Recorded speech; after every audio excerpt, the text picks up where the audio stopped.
Thundergrunt.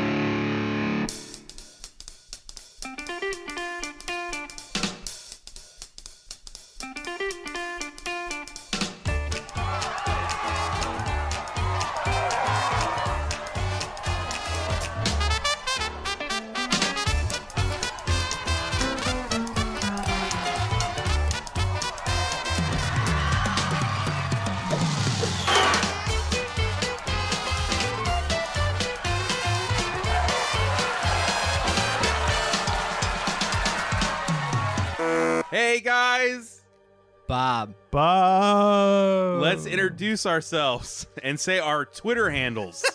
Okay. I'm Jimmy George at Jimmy R George on Twitter. Awesome. I am Jamie Nash at Jamie Jaimie. I almost spelled my name wrong.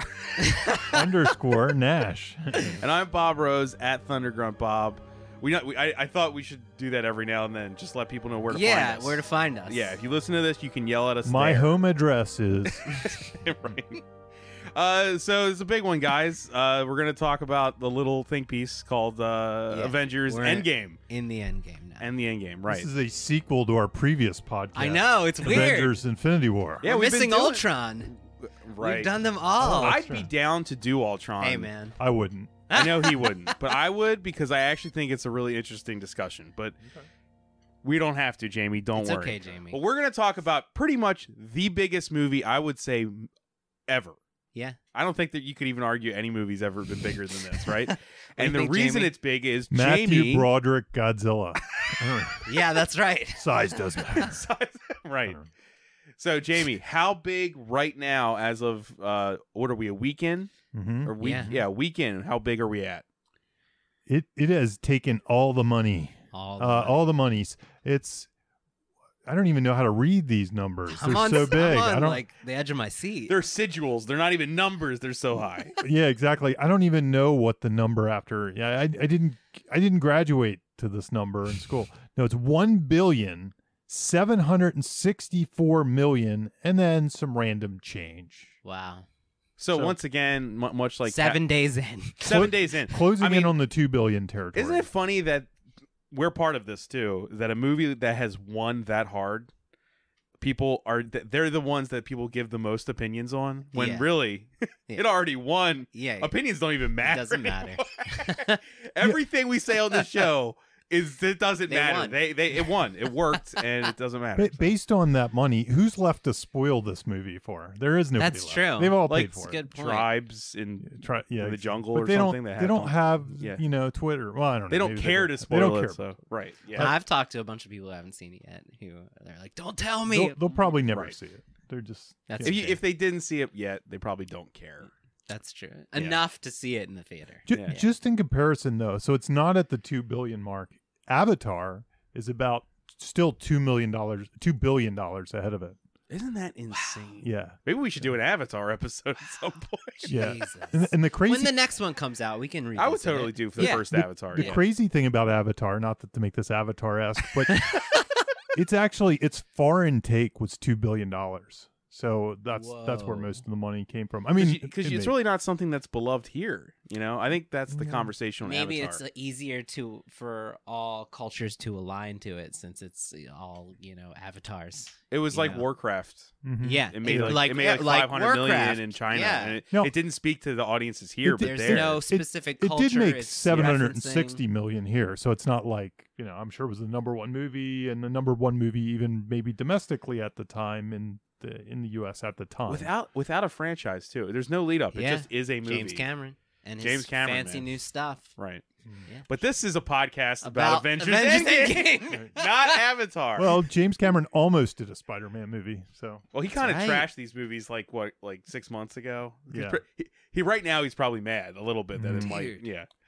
it's no Avatar. He's probably saying. I mean, you know Wait what? till part 2, 3, and 4 James come Cameron out. just had to roll up to Marvel and be like, "Yo, I'll do. Just give Yeah. me something. I'll do it." Somebody would do Right, let but him he's do got to it. make Avatar 3 through 6. I don't know. yeah. Anyway, Avengers Endgame. This Yes. is a monster to talk about. Yeah. As we've said in our past episodes, that talking about this is we're talking about franchise writing, pretty much. Yeah, We've it's done Avengers different. and Avengers Infinity War. It's not just talking about like writing a normal movie. It's not a Yeah. Fargo episode. Yeah. No, nobody listening's probably going to have to deal with the challenges that these two dealt No. with. And But- they Not at are all. those two are I'm sorry. the two writers Markus and McFeely, the two writers. And if you listen to their interviews post this, and we actually talked about them already in the previous Infinity Yes. War Yeah. podcast. If you hear it almost sounds like they're like Iron Man or something, where they feel like they've done their life's work, and the next thing will be some different chapter. Yeah. I don't know. There's They some. started a studio. Yeah, I the mean, Russo if brothers. you That's right. if you did this, HGB if I or did something, this, I'd feel like, well, I can just kind of cruise now until death. Let's. Yeah, I did it, Shit. right? Yeah. And just to remind us, like they got their start doing these, like the life and death of Peter Sellers, the Chronicles of Narnia. They were on that project. That's a good. They did like, all the prep Narnia for that. stuff. Yeah. Then they did Yeah. one of Bob's favorites, Pain and Gain. And then they I love Pain and Gain, Yeah. I so still haven't yeah. seen and then Yeah. that was the movie they did. Well, I guess it's credited after Captain America, the first Avenger. So that's kind of their thing. What Peter MCU Sellers. movies have they wrote? So they did. Let me scroll. Thor: The Dark World, Captain America: The Winter Soldier. And I skipped over the first Avenger because it's within. So Captain America: The First Avenger. They've done Agent Carter. They created. So Yeah. I'm not exactly sure If they wrote episodes, how much yeah. of they did. Captain America: Civil War. So basically all the Captain Americas. And Avengers: Infinity War, Avengers: Endgame. It's pretty Yeah. heavy run. I mean, the Captain America through line's pretty heavy. It Yeah. feels The like whole after thing. Whedon bowed out, they were handed the Yeah. writing reins. Yeah. Same with as, Russo's. as the Russos were handled. You know, the and directing. it's not that we're going to talk about Avengers: Age of Ultron, but I think also they kind of realized that one man cannot be responsible for something this size. Yeah, He basically said he couldn't, and then they got dual directors. yeah. You know what I that's mean? true. Like they kind of were like, okay, we Yeah. need to spread this out.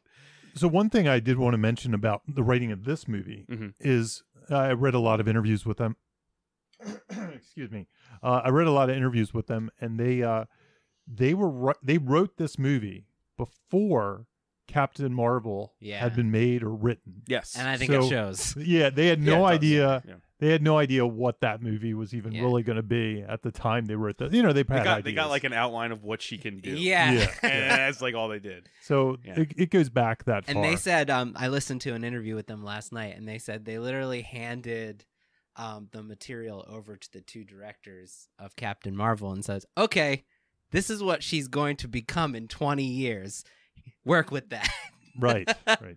So That's it makes crazy. you like kind of feel for all these people. Oh, yeah, it's Yeah. weird. Like imagine we kind of didn't talk about that in our Captain Marvel episode. Exactly. But imagine having that handed to you, and you're like, all right, well, we have an ending kind of that we have to work toward. Yeah. now. Yeah. Yeah, well, they did it though. $1 billion did. on that one too. So Right. Yep, they Yeah. pulled it off. they And pulled some- it off. Yeah. Some of the some of the interesting stuff that came out, and I just found this interview last night, and it just happened yesterday actually. They said they changed a lot on set, so they said on a Wednesday they'd be shooting Endgame, and then on a Thursday they'd be shooting Infinity War. Wow. And so they shot for 200 days, and sometimes they would be shooting one movie one day and one movie the next day, depending on who was available with the schedule. They said that the person who's had the hardest job in this whole thing was the line producer, trying to get everybody there at the same time with all of their other Hollywood Because schedules. Natalie Portman refused to show up. right. But so they said that there were sometimes they had to be there on set because they were the only ones who knew the whole story Sure. start to finish, and some of the actors only knew the scenes that they had read that they were in, and they didn't know anything else. So the only 4 people who like really had a hand on the story were them, the Russo brothers, and All the interviews with the actors, they say they did not have full scripts. it's So. crazy. I know, like, it reminds me of Lord of the Rings. A lot of A the, lot, yeah. you know, because Peter Jackson had several units going, different movies, one for the movie about to be released, one for the one they were working on going forward. So it sounds a lot like Lord of the Rings It's for these two very. movies. I can't even imagine the intensity. Yeah. But But we're going to talk about writing. Yeah, we're talking Well, about this writing. we could do a whole other podcast Oh my gosh, on I know. production. Yeah. I mean, yeah, no, we're going to talk about Well, I the thought writing. it's interesting good from a- to, I think to in break the- two scripts up and shoot them like Yeah, that and in a jumble. Oh my I think God. what happens is the writer's job isn't traditional in that they're probably, like you said, they're on the set, they're in the editing booth. It's improv for them. The writers do not stop. They have to keep Yeah. changing that well, script. before we really dig in, the one thing I found yesterday was the announcement that the biggest line in the movie, "I am Iron Man," was not in the script, and he originally said nothing. It's amazing. And the way they came to it was the editor was like, "Hey, how about he says I am Iron Man right here to bring the whole thing full circle?" And the Russos were like, "Let's shoot that," and they shot the insert of him saying it. So that wasn't even in the script. And another one they shared. Isn't that amazing? Yeah. I love That's that. like a seminal line. the I big have a hard moment. time. Yeah. I have a hard time imagining that scene with him saying nothing. Just I the, know. just the I could see snap. something else, like snap Just this snap. or some lame thing. But how I'll be could back. Tony not say that in that Yeah, moment, Yeah. right? I That's can't like imagine. so perfect, and it wasn't in the Yeah. damn script. Yeah. That's It's- one of the I mean, faults of it's this like- show, is because we it's- wouldn't know something like that No, had you they know- not admitted It's it. premise delivery. Right. Right? The line. Like, The yes. line. the It's whole the whole of the premise. MCU. The whole of Iron it Man's only arc. works in the end of that fucking movie. Yeah, Right. the line I would have written if he did it. He said, "I am inevitable," and then he looks down, and then Tony's there, and he kind of cocks his head and goes, "Oh snap!" That's my. You would pitch. have pissed off an entire snap. planet, dude. A bunch of people just logged off. Yeah. Jamie Nash sucks. Oh snap! Boycott. No, it boycott was- Tiny Christmas. Everybody would have been like, "Yeah, oh."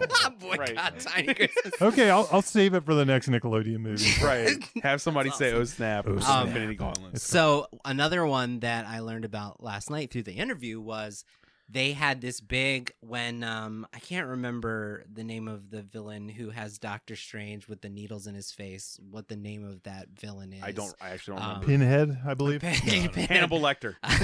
Both of them work. Yeah. That Well, that whole, was the guy who played. Okay. never that mind. whole sequence in Infinity War, that scene, they had shot a completely different ending for how they were going to kill him. They shot it. It was this huge 10-minute long action end to that sequence, and they said it took too long and it sucked. And so they were in the editing room and they were like, why don't we just like have Spider-Man make a joke? And then the next day they reshot it with like one line and it's done. The aliens line. So it's like you have to think how Well, many money also affords you to do any of this Right. last minute. you right? have to Yeah. think how many things happen like that. It's just Yeah. really interesting. Yeah. The power of rewriting. And also cutting. Yeah. We're And- going to talk about a movie that's 3 hours long that was a 5-hour movie That's in the insane. assembly. So remember that Yeah. we're talking about the final of whatever that is. Mhm. So yeah. Yeah. Yeah. Okay. Well, let's get into it, guys. Let's 'cause, yeah, we could talk about. We could just reminisce about Avengers. Wasn't it cool when? Wasn't it cool? Oh my god, I love that line. What a great podcast. I Let's think talk I've about listened to a few of those podcasts in my time. right. Let's talk about genre and tone. Okay. I feel like this movie has every single subgenre that's in the Save the Cat Goes to the Movies book. It's got buddy love. It's got the Golden Fleece. It's got Monster in the House. It's got. Have we ever seen a movie that like explore? It's got time travel. At the I same, mean, you could also say it has all of them from the MCU itself too. Yeah. the MCU has all of those as well as this movie has all of those. I mean, Have we ever seen a movie like that? So you're Yeah. asking? I think a lot of movies do share genres. They pick one, but just like you say, Buddy Love and Golden Fleece, all Buddy Love movies have a central plot. So, or not all of them, but many of them. I like just a- feel like like Lethal I've, Weapon is a procedural at the same That's time. It's true. So I definitely, but again, this is a movie that's culminating a lot of different movies. There's Right. all kinds of stories going on and coming It's to an sort end. of like 3 movies. Yeah. It's a war movie. It's a time travel heist movie. I think it's like 7 and then movies. and then it's like types this of morning movies. movie at the beginning. MORU. Right. Right. Like it's 3 different movies. I mean, we'll talk about The structure later. tone but- is so wacky, and it Mhm. works. And I wanted to talk about why that is. And my answer would be characters. characters. That's the only way to characters we all love and trust Mm. are the only way to take us through these hard shifts. Okay. Yeah. I would think so. Like if this was a movie we were just going into right now, Mm-hmm. I think most people would say it was a mess. Yeah. Right. There's You know a what I'm lot of saying? every single one of these Yes. characters has a comedic point of view to an extent. You bring Ant-Man or Thor in, you know it's gonna be a little lighter. You know what I mean? And Like they all that's- laugh they've at all earned their own tone. they Right. don't really have a Christopher Nolan Batman in this universe. Right. You know, so there are characters we're used to seeing laugh in the face of death. Yeah. And it gets a little weird in the beginning because so many people have just died and they're kind of making jokes still. They tone Yeah. it a little bit, but there's still a little bit that they tone funny. And Yeah. it's interesting that works. Yeah, I thought the choice to make Paul Rudd so deeply moved by his situation, like learning about his daughter, is like the triumph of that early part of that movie, because It's Ant-Man. it's Ant-Man, Right. and we're used to him being, like you said, so light. He's the guy that makes you feel safe, right? And suddenly this guy, That's right. We've said that before Yeah, on the show. yeah. Yeah. and suddenly this guy is like moved to a point that like we've almost seen few heroes moved in the movies before this. And Right. I just was like, when that moment happened and it worked, I was like, I never would have Well, thought I think that could work. We're dealing with Markus and McFeely. They're two people that have been with this whole thing Right. for as long as we just said. They know exactly when to pull the strings and on which characters to turn the tables on. Like the fact that Ant-Man has gravitas means that, okay, we know where we are and you're honoring everything that just happened. Right. Which is, I think, a huge Jimmy, when we talked about it like a week ago, the thing I love about this movie and the tone is it is silly, but it spends so much time honoring what came before. Yeah. It like doesn't brush off Infinity War. No, not at all. Because it literally has the darkest ending that any movie like this could ever have. Right. I guess. Right. I mean, half the universe died. You can't just brush that off and like come back to silly. Well, they even that's what they start us with. That Hawkeye scene is very serious. It Right. could be from The Leftovers or something. Yeah. It's not. We're not going to talk about the time zone sunlight issue, but Oh, I didn't realize that. yeah. it's I like the- thought the handling, we talked about this on the last episode. Yeah.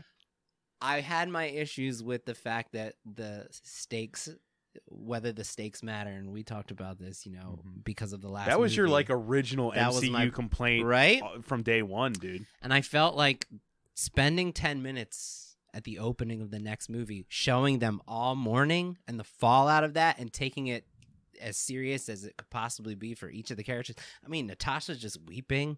Like, I thought that sort of sealed the deal, like made those stakes real. Right. Also, You could even talk about the fact that there's a 5-year gap. It's Yeah. the only time in these movies I remember there being a gap like that on screen. right. Mhm. It's not, usually they're off screen, but this. Yeah, I mean, this- people gasped in the theater when it was said Right. 5 years later. What? Yeah. Which I I, heard don't an know what audible point gasp. to talk about that as, but I kind of love how the first act is what I assumed all of Endgame to be. The first Yeah. act is like the Endgame in my brain that Wow. they just sped through. Wow. Do you know what I'm Yeah, saying? yeah. Like it was like they're like, we're gonna fucking go kill him. Yeah. They do, and then it's like, Yeah. and now the movie, and now the actual movie. That's kind of what I really didn't know what kind of. I didn't do a lot of thinking before I got in the theater. Me like, too. What's this movie going to be? I didn't expect that movie at all. I didn't Neither know. did I. No, was like, that's wow, what I'm saying. and I loved it Yeah. because I kind of expected it to feel like Infinity War or somehow. Yeah. Me too. I sort of feel like hitting those beats and, and continuing some in the audiences pace. wanted Infinity War again. That- Mhm. They did, and that's Honestly, that was the thing I loved most about it, was that it was completely its own movie and it felt different. And I came there and it was like, this is a different movie. Yep. I didn't expect it. And I mean, it's tonally 3 movies. yeah. It really is like So, hard shifts. I feel like this is a good spot. I was going to talk about something toward the end of this podcast, but I almost feel like I should mention it here. It's such a monster. Just come. It, Let's yeah, go. it- Let's, we'll it just almost with works better here. spur- So there's this idea that Terry Rossio has. He has a column on it. Go check it out, wordplayer.com. The guy who wrote the Pirates movies. Pirates, him Small and Ted. Soldiers. so yeah, many. Shrek. Yeah, yep. All these Yeah. movies. So him and Ted wrote this article called. It was about the off-screen movie, and he said he had a realization one day. It was when he was watching Schindler's List. Like, why is this movie has so much momentum? He was like, this movie has a lot of momentum to it, and he realized. The article goes into a better explanation, but he realized the reason was because all the movies that he thought weren't boring had this tremendous off-screen movie that went with the on-screen movie. Oh. So in Schindler's List, which isn't the first one that comes to mind, World War II is going on. So there's this whole Right. big thing. They're gathering up, people to exterminate and put in camps and all this. There's a whole world that's horrible and all this stuff going on the outside. That's the off-screen movie. But in this case, the 5-year time jump, there's a whole on-screen movie that we didn't see. or off-screen movie that we didn't Yeah. see. Yeah. And what that does, Actually, several. With every Yeah. character has their own movie Yeah. in and, there. Right. and what that does, he says, this is one of the reasons why you shouldn't do the waking up in the morning scene at the start of your script. Right. That Yeah. we're chastised for. Yeah. He said this is the reason why, because if you have this off-screen movie, the beginning of a movie has a huge off-screen movie that you enter into, and it has all this momentum because you're catching up. You don't want to say that nothing's happened until right now. That's right. You don't want to Right. say that. And that's why we see so many movies that start with people moving or people that just came back from war or whatever it is. You Joss start Whedon's in the kind of- middle. Joss You're Whedon's really dropping in the famous for that. middle. He really starts with battle scenes. Yeah. He Yeah. loves starting mid Yeah. conflict. Yeah. So in a lesser movie or a lesser script, they might start like before the conflict or before they went and something like that. So I think that's what that 5-year thing does, because now all of a sudden we're catching up. We're Yeah. thrown in the pool and we're just treading water to figure out, why Scarlett Johansson there? What's she doing? And what's this Right. one doing? And why is this one sad? And It has creates all this immense momentum. questions. Yes. But it also it's validation and justification of everything that you Yeah. can, like every change you make, you can now justify because it's been time. right. The emotions are valid. It's That's not, true. It's not next week. You know. So the off-screen movie, it comes into play again later with like Captain America. His whole thing happens off-screen, and it's in many different spots. We'll get to these that. off-screen Yeah. movies. We'll get to that. that. But this was a good place to bring that Yeah, up. this- Yeah. No. Yeah. I think in the beginning. But anyway, Terry went back and he basically saw that the movies he didn't like show everything. Like they're the boring movies, and the movies that his favorite movies. They have a great off-screen movie with tons of material in it. Sounds like he's a fan of editors. So Could be. interesting. Yeah. I That love was that. part of it. I mean, Well, you really good you article. could pop that into so many great movies. Yeah. Like, I mean, right away, A Quiet Place comes to mind. Like all the different families dealing with the situation where they can't make I mean, there's so many. The one place Yeah. when I thought about this originally, because I believe he's right, and I think it really kicks off the come in late, leave early. There's all these different rules it comes in Right. late to. But one of the things I was wondering if it worked in like a real time movie, like Die Hard. But there is an off screen movie, like all the prisoners there and all that stuff. All the There's other huge- hostages Um, and their drama. all that stuff. That's an off screen movie. What's happening with the cops on the outside? That's an Yeah. off screen movie. There's all kinds of things. Like Friday the 13th, does it come into play? I'm not sure because Jason's Right. not Maybe hanging out on a I'm trying to computer think or something. Of doing movies Yeah, that that's- don't do that aren't boring, and I would think most of those movies would be like getting the team back together movies, Yeah. something. Could be. where you kind of you can't start the story until everyone's back. Yeah. Gotcha. You know? Though some of the Which off this This kind of has two. lots. This is That's two This has gathering like a the Bad team. News Bears yeah. scene, like the Muppets. I likened it to Muppets. They go and find the Muppets and what they're doing, and they get the band back together. But anyway, good. off-screen movie. Check out. There's an article on wordplayer.com if you're interested. It's a really good article. It's a really great site. Yeah. I mean, Yeah, that there's a whole lot of thing. articles. Mm-hmm. Yeah, but thank you, Jamie. That's There you awesome. go. I didn't think about Yeah. the off-screen thing. Yeah. I mean, Yeah. I brought up on the thing. I don't know if I left it on the talking points. Is this the adaptation of comic book movies? Like Because the adaptation. I didn't understand what you meant like- exactly. I wasn't sure. anything goes. Yes. Like in Yeah. adaptation, they break all the rules. Yeah. The tone shifts. It's meta.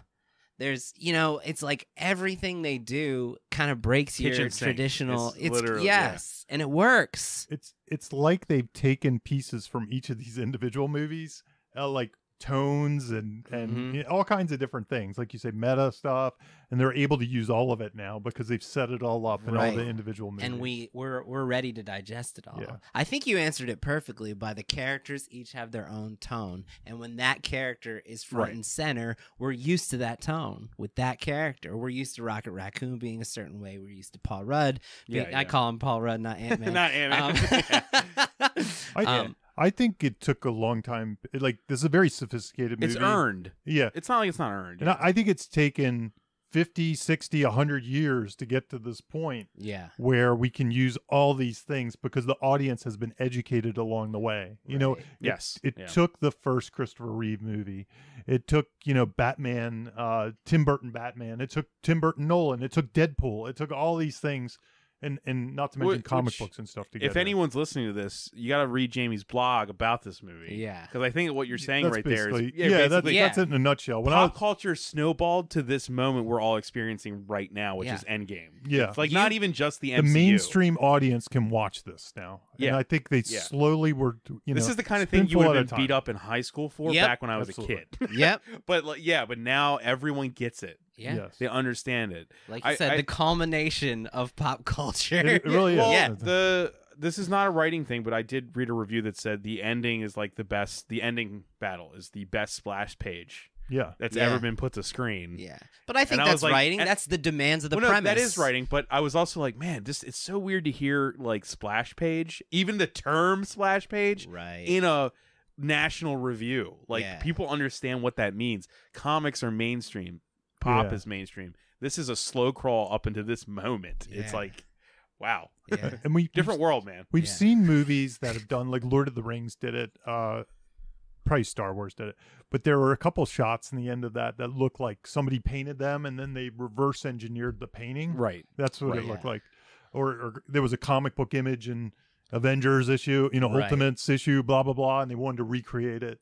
There were several of those in the end battle. Like you could almost take a Feel it. snapshot and frame them on your wall. Every frame of painting. Yeah. Yeah. So basically, what we're saying is we're surmising. We don't actually know, but they, like Markus and McFeely, they kind of they know this going in. Yeah. They have a grasp They have on the this grasp, better than the confidence. maybe anyone writing these 4-quadrant movies. I mean, the demands on these two. You're wrapping up 21 movies. But I think what Jamie's saying is they're also like hyper aware of culture, of pop Yeah. culture, Yeah. like more than maybe any Yeah. one ever has been. Yeah. Or ever, you can't hit a home run like this if you're not. Yeah. You just can't. I always go back to when I was a kid. When I was a kid, and these comic book things were looked upon really, like they were horrible. Like it was never going to be a movie about. It was like that. Yeah. Like video game movies will be this in 20 years. Yeah, Like, yeah. you know what I mean? Right. Like they were They'll- looked at they like video will- game movies. They will retry all of that. And look- Detective Pikachu's the first step. Yeah, Adam West Batman was a huge step Sure. in some ways. Yes, yeah. And it was colorful and it was great and had a little meta sense to it. But then I spent most of my years, and these shows are fine, like The Incredible Hulk, Lou Ferrigno. Sure. Yeah. That show, they were very cautious to turn it into a procedural where the Hawk shows up in the last few minutes. So they took the medium, they wrapped it up, they made it kind of grim and serious, and the stories are a little boring, and and then they put the Hawk in the last minute where he comes in and yells and stuff. That was very much TV of that time. It was with TV the of that Hulk time. at the end.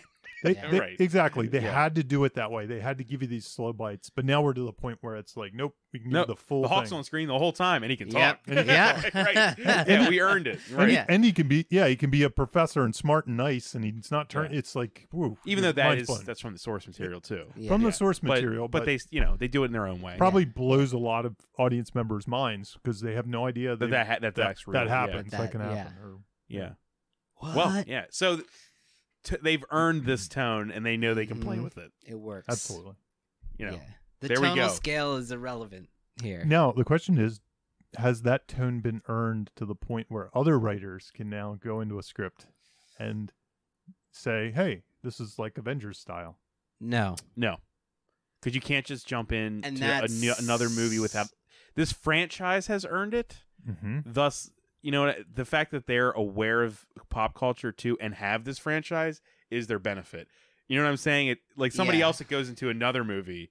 Should we They don't talk get about to just do that. the mumbo jumbo now then? Sure. Let's Well, group it together. What did then. Jamie call it? He called it marzipan. Oh, Marzipan. yeah, it was, They're both kind of it- together. These are Blake Snyder terms. Mhm. So double mumbo jumbo is like one magic at a time. Obviously, this is in a movie. quadruple. Only magic. one. This, So- I mean, a quadruple. Time man. travel, magic, Right. interdimensional gods, Science, aliens. I'll give you an technology, yeah. So in a novel, you can do whatever. You have 500 pages, 350 pages to flesh this out. Stephen King, 2,000 pages. Right. And Stephen King is who I'm going to bring up. Dreamcatcher. Okay. The great William Goldman couldn't even make it work on screen. Dreamcatcher has psychics, telekinesis, a virus, A war movie. a war Like, movie. Yeah. No, but the magic Oh, the magic. Yeah. ghosts, possession, aliens, right? And that's the audience can only grasp in a movie one set of creative magic rules at a time, right? And that movie has like 7, right? And it just doesn't work. I mean, you got one of the greatest screenwriters ever, and he can't even do it. And I really love watching that movie though. it's a fun movie, but fun, it's a fucking mess. It's a and mess. It's a mess yeah. because it's too much marzipan. Yeah. Right? I think Blake actually uses that in the book, and that's why Oh, my really? brain is Yeah, going no, you might be there. right. He You might actually be right. talks about that movie. That Dream- movie. yeah, That's his specifically. example. Yeah, that's I his think example. You're right. I think you're right. Yeah. I didn't realize that until after. Yep. So I'm just regurgitating him, but that's okay. So to clarify, we're That's not cool. talking about there's too much in the movie. We're talking about the different types of magic and realities. And right. stuff. Right. So the reason That's I what we're wanted to talking bring it about. up is exactly what Yeah. Jamie just asked, because I have never had so many people send me messages about what we're going to talk about on this podcast as I have with this movie. And every single one of the issues that the average film goer Mm-hmm. has with this is based on the magic. Mm-hmm. What if... Yeah. We're drinking out of a Thor cup for anyone watching. Yeah. Someone asks, if Doctor Strange can do this, why didn't he do that? If Captain Marvel can do this, why didn't she do that? If this person can do this, why didn't they do that? If the time travel rules are like this, why didn't this happen? Can I contextualize this for my generation? It's why didn't they bring out the Megazords right at the beginning of the episode? Mhm. Right? That's the question. You're Right. always like, well, just get the Megazords and defeat the villain. Power Rangers. Mhm. But there's no reason they never did. They just waited. Yeah. But even with so in the interview last night, they said they made a deliberate decision not to revisit any of those rules of the magic. The two writers, they said, we're expecting a lot out of this audience, and we're expecting that we don't have time to spend to re-explain the powers and the magic and the rules. You're expecting we're the just gonna TV hit show. the ground running. Yeah.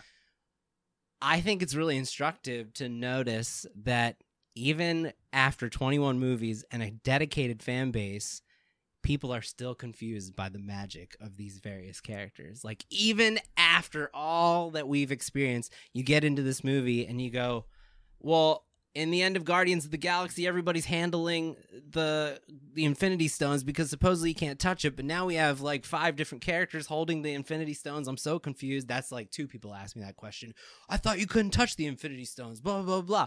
So what I'm saying is, But they had it on a glove. I don't care. I know you don't care. I don't really care. Jamie, I know, doesn't care. But I think it's worth... he I'm rolled his eyes, people. I'm already asleep. Yeah, but that's what people. Those are the No, I things get it. that You know what my people, answer mostly is like, does it affect your emotion with the movie? Yeah, like well- is that really? Well, that, so it takes yeah. people out. It That's takes- the it thing. does take people out. People detach, right? They disengage because Well, they're like, we wait, what? We talked about it a little bit with Us. Mm-hmm. It's a weird movie to bring up for this, but with the whole like the moment that you start to question the logic of people living underground is when Right, it takes you. right. Like you said, Jamie, that took you out of it. That so did. it can happen to anyone Right. if you start thinking about this think stuff too much. I think in this, there's so many years of comic books and stuff like that do the exact same thing. That there's Yeah. debates, and I think part of the fun of comic books, to an extent, Is is you let debating go. the world building or, Yeah. Yeah, or no. legalizing it Yeah. for some people. Yeah. For some people, like Yeah. could Superman do beat this this and guy this and and that? this.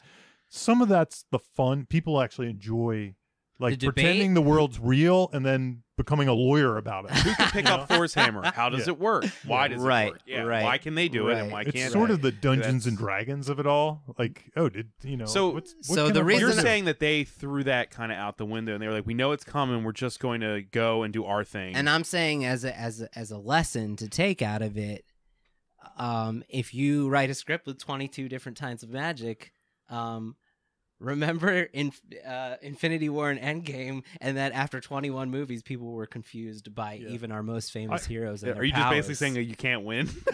you can't do what they did in Oh, yeah. That's why the Endgames. double mumbo jumbo rule exists.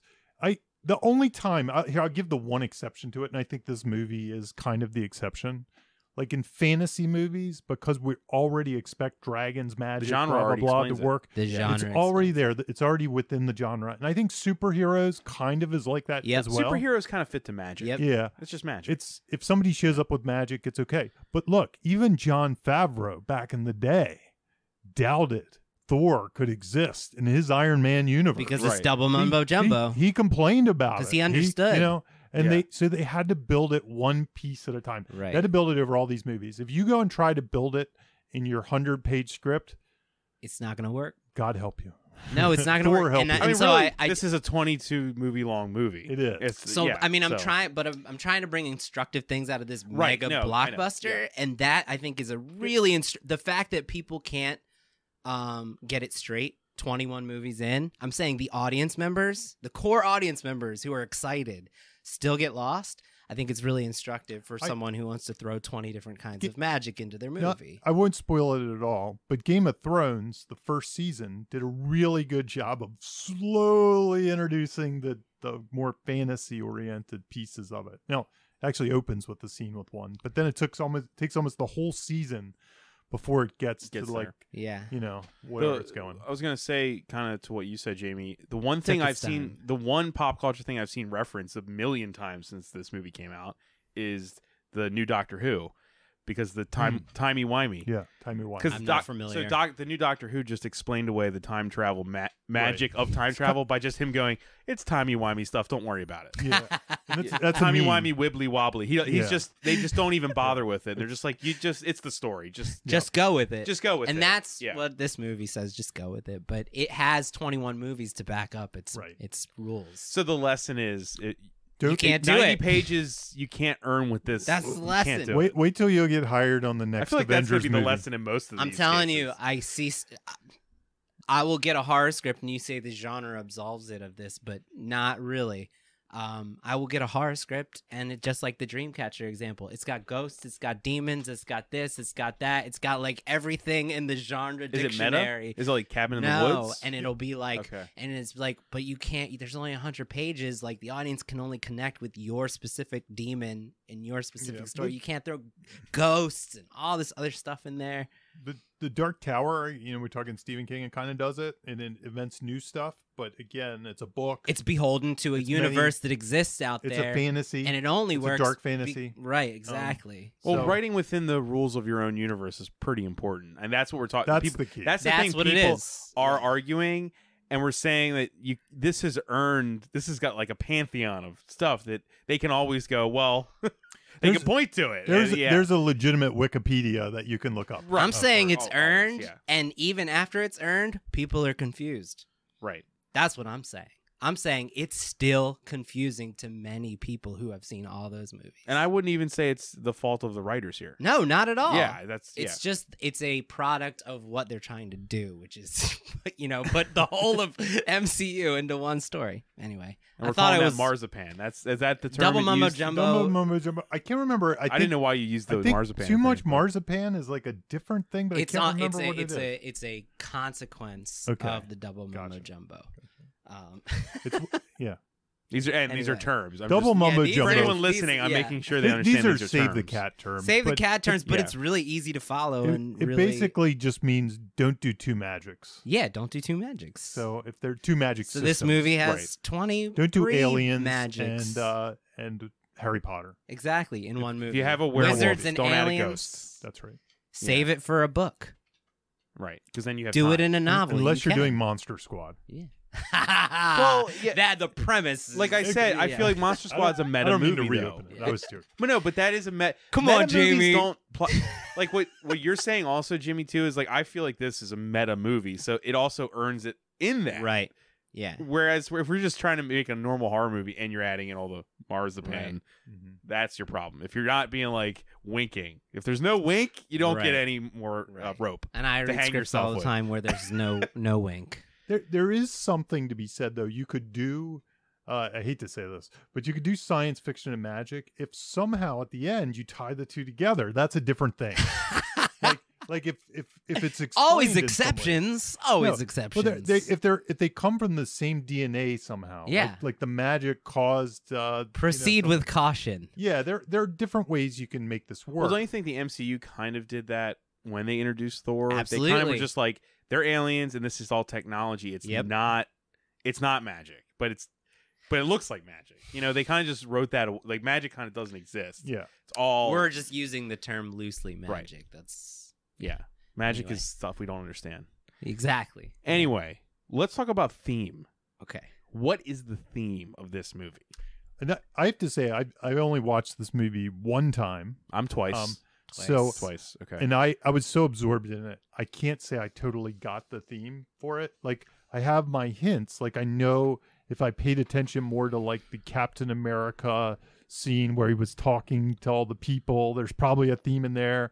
If I had paid more attention to Tony staring into the mask giving a message, but I really am not exactly sure because they all the characters. I'm teeing this up for you guys to discuss. I have an idea of what I would say. I got lots. I think Yeah. all the characters have their own different themes. that's what it is. and that's. But I think there's a unifying one. But There I is a don't- unifying one. I was Keep having going, a hard Bob. time bringing Huh? it together. Go. I don't know if we agree though. I That's don't know what's if- great. Okay. Let's okay. disagree. So I do agree. They all have their own movie, unifying theme movie, and all. Let's talk about just the big three for right now: Yeah. Iron Man, Captain America, Thor. The big three.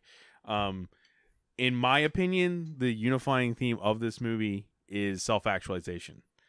Is them finally getting to the end. It's like the end justifies the means. What they were meant to do and meant to be all along. All three of them. They finally get that, and they finally find out who they truly are. For the first time, Tony finds out what he's actually made of, which I feel like his arc has been leading to up till that moment. Yeah. You know, like, can he do this? Yeah. You know, and Thor obviously finding himself is. Yeah. I mean, that couldn't be more blunt Yeah. on his end, finding himself, and then Captain America. We actually, in the end, we know who he actually is. He's the man and what he wanted. Like, he kind of never.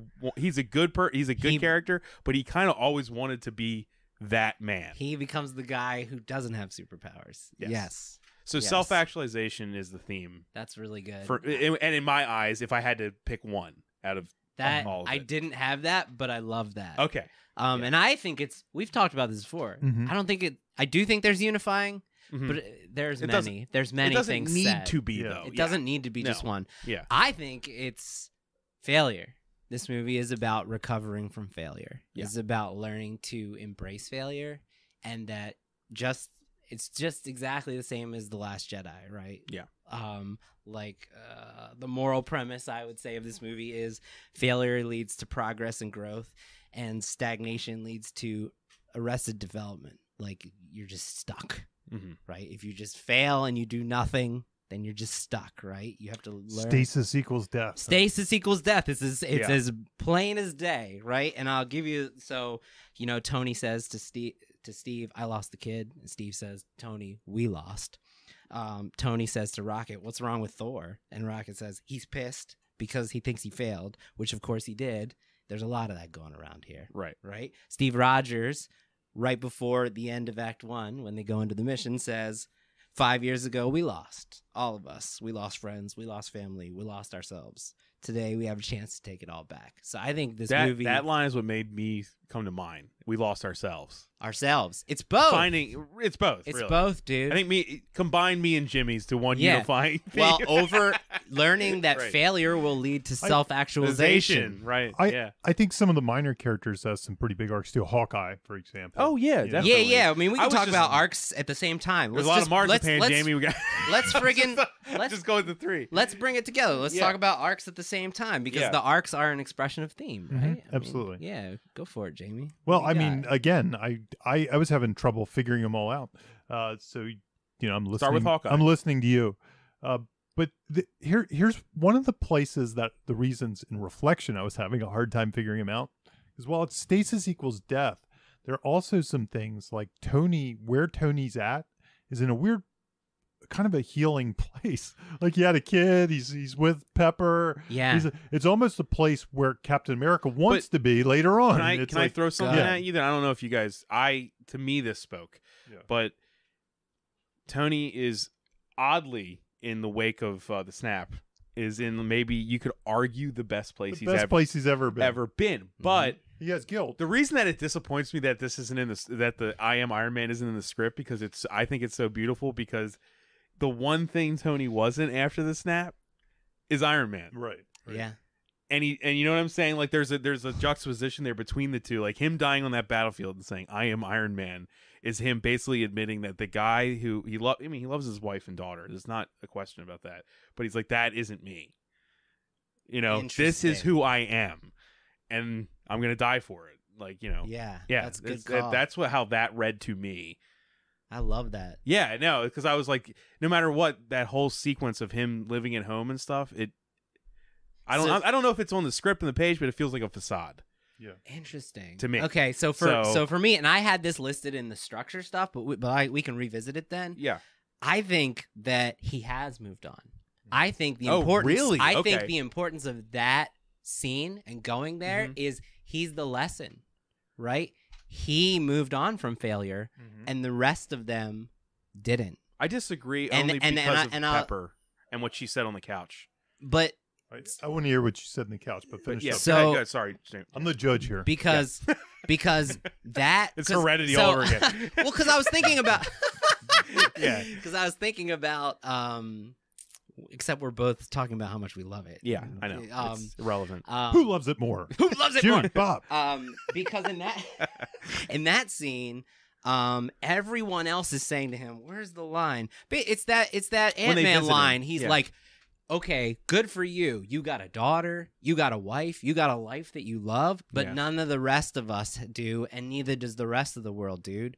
So, are you going to help us or not?" And I actually think that without that scene, without that sequence at his house, his sacrifice is meaningless. Yeah. No, No. absolutely. I'm not And- disagreeing And there. I have to admit, so that's what's throwing me off a little bit about him. What I 'Cause was getting, it was a great power comes great responsibility vibe. Like he's the one that has the responsibility to save the day, so he has to do it. more what I was going towards, Okay. because I was also he's not being Iron Man.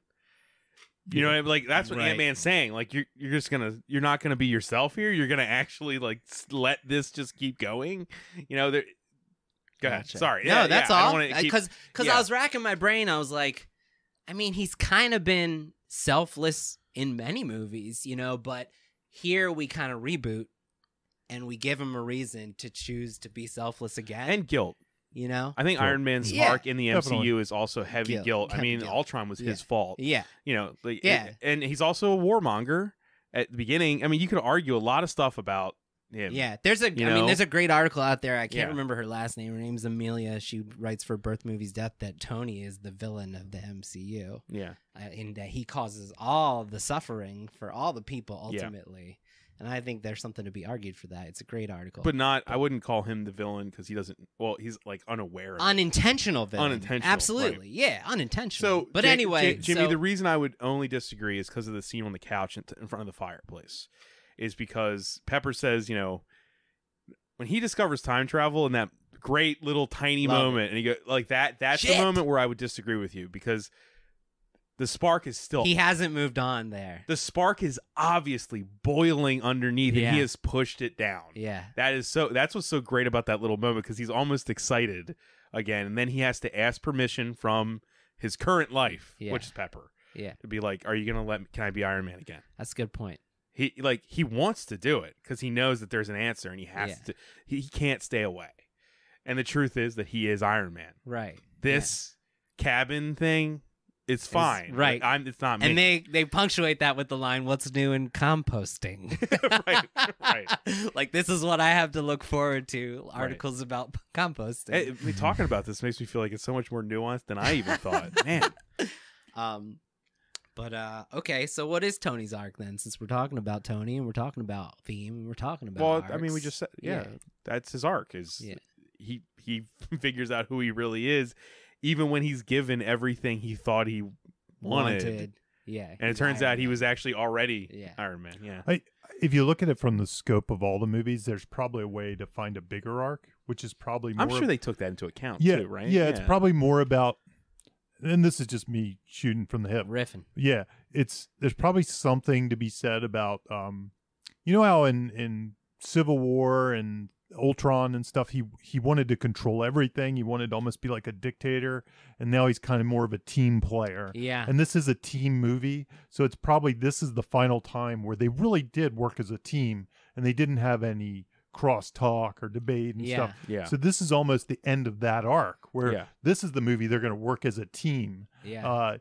So if you look across the entire span of all the movies, this is probably the final arc as far as a teamwork goes. Yeah. and Especially on working Tony's together. part. Yeah. I feel like at this point Tony actually like trusts and believes in these people. Yeah. You know, they like even ask it between each other. right.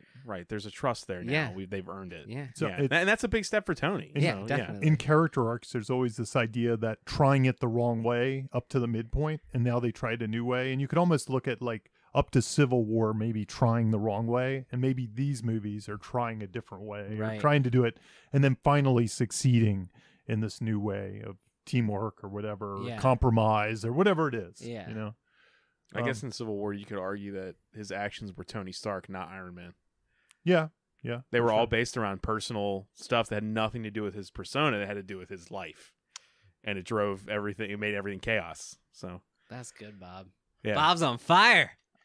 Hey, I like these movies a lot more than I let on because I try not to be, well, Iron Man 2. I try not to do that. Right. Oh man. So, let's what do talk- you think Steve's arc is? Steve Rogers. Steve Rogers. See, again, and I could not figure out their arc just from the one viewing, and coming back, I'd really have to see it again.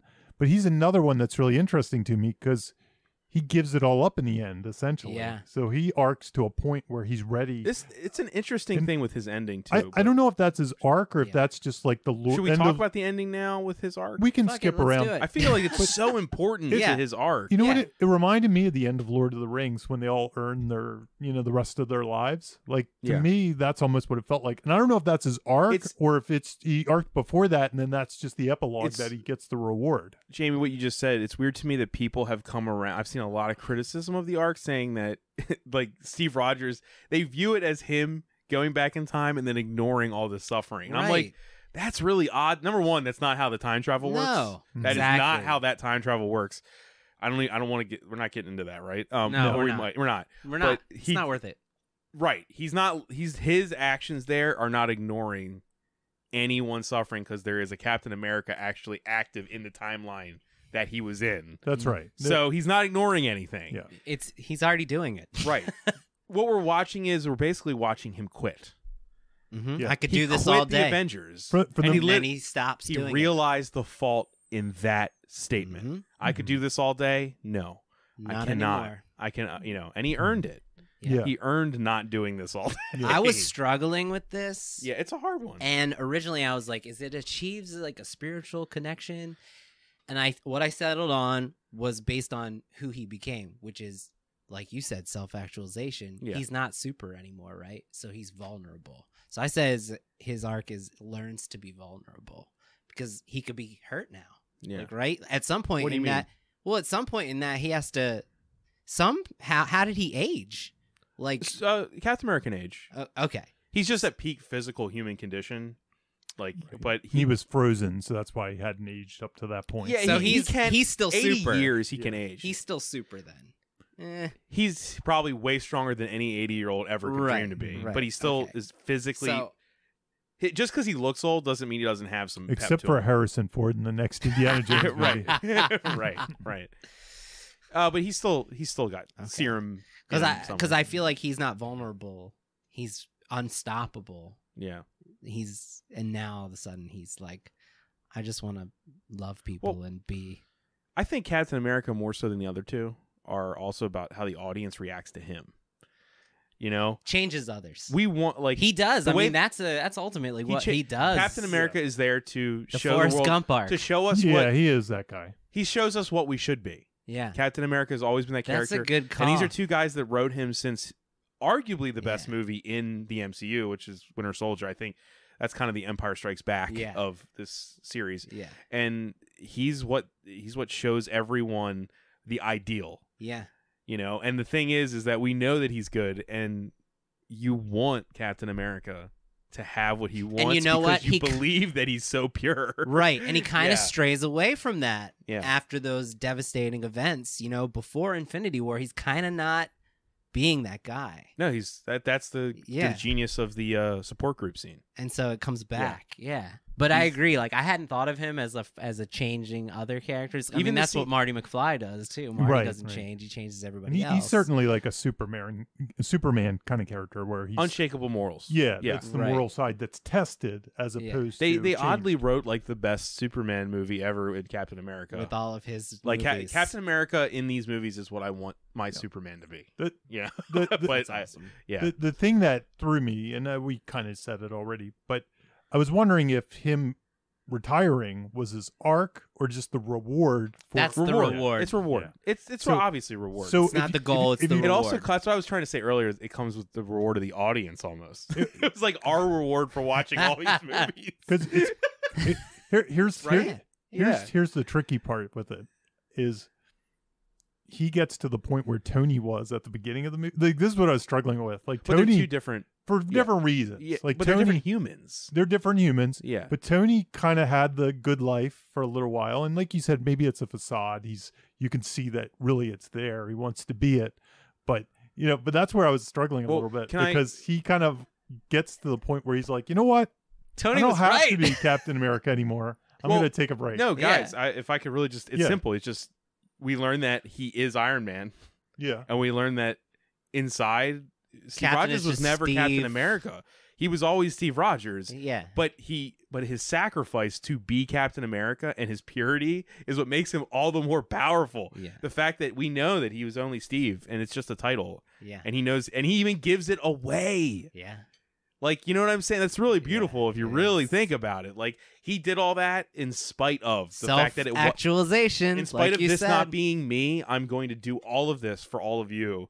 And he got his one chance and he took it. And I think in the way it's presented, no one could blame him. Yeah. Especially after doing it after all this. So, Mhm, mhm. yeah. Wow. I'm on Some you. powerful yeah, stuff, I'm, man. I'm with you. I Yeah. like it, Bob. Yeah. Yeah. I also really like the idea that he's the character that changes everyone else. I hadn't thought of that. It's true. Yeah. Yeah. How about just to throw a wrinkle into this Thanos' final decision dealing with his own failure shed any light on any of these things? I know we're doing this on the fly. Yeah, no, it's okay. There's so much to talk about. Yeah. Um, Because Thanos ultimately, what's his? I what think decisions- Thanos. I think the movie kind of diminishes the character that they made, makes him like really fucking crazy. Like, I'm just gonna be God now. Fuck it. Well, I think what it does kind of a genius thing is it shows Thanos of the past. That's What- right. He's the He past. already Thanos. kind of knows that he's going to win, and he goes in the third act of this movie thinking, I can't lose. I've already won. And then he starts learning during the battle that he's like, I made a mistake. I made a mistake. I made a mistake. You know what I mean? Like, literally when Scarlet Witch is holding him, he's like, Yeah. I'm losing. Oh no. I think they actually make fun of him almost with his arc in this. That's interesting. Yeah, I thought Thanos was kind of oddly pathetic in this movie. Yeah, which but you I made loved. a good point. It's Thanos from 2014, not Thanos. It's not he didn't win who yet. won. Yeah, it's not Yeah. a more seasoned Thanos. Yeah. yeah, who's going He didn't through- have all those lessons. This is the Thanos that didn't sacrifice his daughter yet. Right, He hasn't gone to that length. right. You know what I mean? Like he's still immature for Thanos, whatever Yeah. that means. But you're right. Yeah. It's, I mean, Yeah. Right. it's That's consistent. how I see that, I I like guess. that. Yeah. Thanos' daughter also gets an extended role in the movie, which was a big surprise. Yeah, His other daughter. I think not, she- not- Nebula. Well, Nebula. That's Yeah, a let's talk pure about her. that I thought that was a genius move just for plot construction Mhm. to use the device, and literally she's a device. Right. And they used her. She's on Wi-Fi. All right, I totally bought that. It I was worked like, for me. I was like, I would have never thought of that in a million years. worked But she's for on me. a social network. You bring a copy of her, and it starts recognizing that she's Yeah. on the network. I was like, oh, that's so easy. It It works. works. It It works. It does. Yeah. So a lot of people are having problems. I wanted to bring this. I'm glad you brought up Nebula. She's on Okay. my character arc list. yeah. Okay. A lot of people are having problems with her character not facing off with Thanos instead of killing herself. What about Drax not facing? I mean, like they all hate Thanos. you know? I'm with you guys. You can't. It's a 3-hour movie. So, but what I think I think that's about her arc, Yeah. because if she kills Thanos or fights Thanos, that does nothing for her character. She literally killed her old self Right. on screen. Dude, you Right. need to be more blunt. Right. You know what I mean? Like, Not to Yeah. mention, if she kills Thanos, I mean, she can get killed by Thanos, but if she kills him, then isn't that the job of the people we came to see? Like exactly. What do you want from this movie? it's not Tony Stark. Nebula. But I- Captain Endgame. America? Yeah. I think the choice. Right. Wouldn't that be the most bizarre twist? I am Yeah. Nebula. Nebula. Nebula. Nebula does it. If If anyone did it, I'd want it to be Drax if it was going to be a side Right. character. Thanos. Yeah, Because he has like a legitimate beef that we've all been Right. bred waiting into. to see, And I mean, he does. I mean, they obviously pushed the Guardians to the side in this movie. Yeah. But which but- is fine. if there was going to be that character, I'd want it to be him, not Except Nebula. Rocket. Rocket has a Yeah, prominent Rocket, role. yeah. Well, we can. Because I want. Can we talk about Thor for Yeah, a second? but so will you guys Yeah. agree that like if she had faced off with the Thanos, that would like ruin the arc. The arc is that she kills herself. She like learns to be a better. She learns to like to be a better person. You know, that was even her though saying she- goodbye to all that. Yeah, she Yeah. gets ethics. Yeah. But how come she kills herself? She didn't disappear. Oh my gosh. Back to the Future's wrong. Okay. Marzipan. Right. Marzipan. It's right. Right. Yeah. Who did you want to talk about next on this? My boy, list? Thor. Thor. My favorite. So yeah, we're not going to talk about or the errata surrounding Thor's Oh, arc because there's a okay. lot of social justice stuff. But I'm a fat person, Mhm. and this is like one of the greatest things I've ever seen because Yeah, the original Thor offends me. Me Jamie's too. so buff. Yeah, exactly. Right. But this is another thing was completely out of the left field. I was not expecting them to ever do this. Me too. Me too. Which is another exciting thing That's because I was why it's like, great. whoa, are you serious? Like Yeah. they've done such an amazing job in taking the brat through all From these the movies. beginning. From the beginning, there is an arc from Thor's Yes. beginning to now. He is going through adolescence in the last 10 Yes. years. It's And we've seen so much growth. Right. And I feel like at the end of this movie, Thor is his own man. He's finally a grown up. He's and himself. Right. He realizes he's not his father. That for him, to me, that's the actualization with Thor is I'm not my father, and I never was meant to be. Mm-hmm. You know, and that's why he literally hands it over Yeah. to Valkyrie. But yeah, Once again, self-actualization. Bob, you hit it on the head. yeah. It's Well, a n- honestly, Thor was the starting point for me to come to that theme because I was like, yeah, he's so Yeah. blunt. You know, he's so blunt of like, and being the only human that actually loves the Thor movies. I know that the first one is about him trying to please his father, even though there's like a sadness to it. You know, like, and then the second one is about him learning about loss because his brother dies, his mother dies. What about all that. Adventures in Babysitting? Love that movie too. Yeah, there you go. But you know what I'm saying? There's been That's this all I knew about Thor before these movies. before these movies. But I'm just talking about the MCU, not comics. Yeah, or no, I anything. know But what I'm you're saying saying. like the whole time they've done a good job in showing that Thor has never been ready to be a king. And he's always been fighting who he actually is. Ragnarok is about him realizing the power within him and that he doesn't need his father Right. and he Or- gets confidence. And I Yeah. wanted to talk about this moment because I've seen some contention in it, and I want to interpret what I thought this moment meant, and I'll hear what you guys say. Sure. I've heard some people bitching and moaning about the hammer moment when he reaches out because Ragnarok proved that Thor doesn't need his hammer in order to succeed. Well, no. In these movies, Thor has all of his power. Right. The power of Thor in the first movie, Anthony Hopkins strips him of all of his powers in his because like the way this all works, so they don't explain it, is his children, the children of Odin, have special like abilities that he has like beseeched upon them. Besieged. Yes, so like in the first movie, he completely strips Thor of not just the hammer, Thor's innate power. That's what happens. I mean, this No, is what really. I'm I'm sorry, Jamie. I know this is all. What I'm saying don't is fall this. asleep. No, Wait, what I'm saying You is knew this was gonna happen. Pet Cemetery? No, I, wait. I just had to wake Jamie up. Yeah, I'm sorry, Jamie. I'm sorry. What I'm saying is, I have seen a lot of people, and I got a message about this. Are you going to talk about it? So Yeah. I am talking about it, the friend. message was from John Favreau. I'm the geek. I that wish, can- dude. I'm probably No. more of the geek that can answer this stuff. The hammer Yeah. moment where he calls out for the hammer and says, "I'm still worthy." I actually teared up at that moment. I literally I teared love up. that Yeah, moment, like, but a lot of people were like, "Well, doesn't that make everything that happened in No. Ragnarok null No. and void?" Not at all. What did they not Because- watch the same movies? because yeah. he's basically depressed as fuck, and he doesn't believe in himself, and he needs that one thing that he knows So, he can I know we're hold talking on to about from Endgame. Yeah.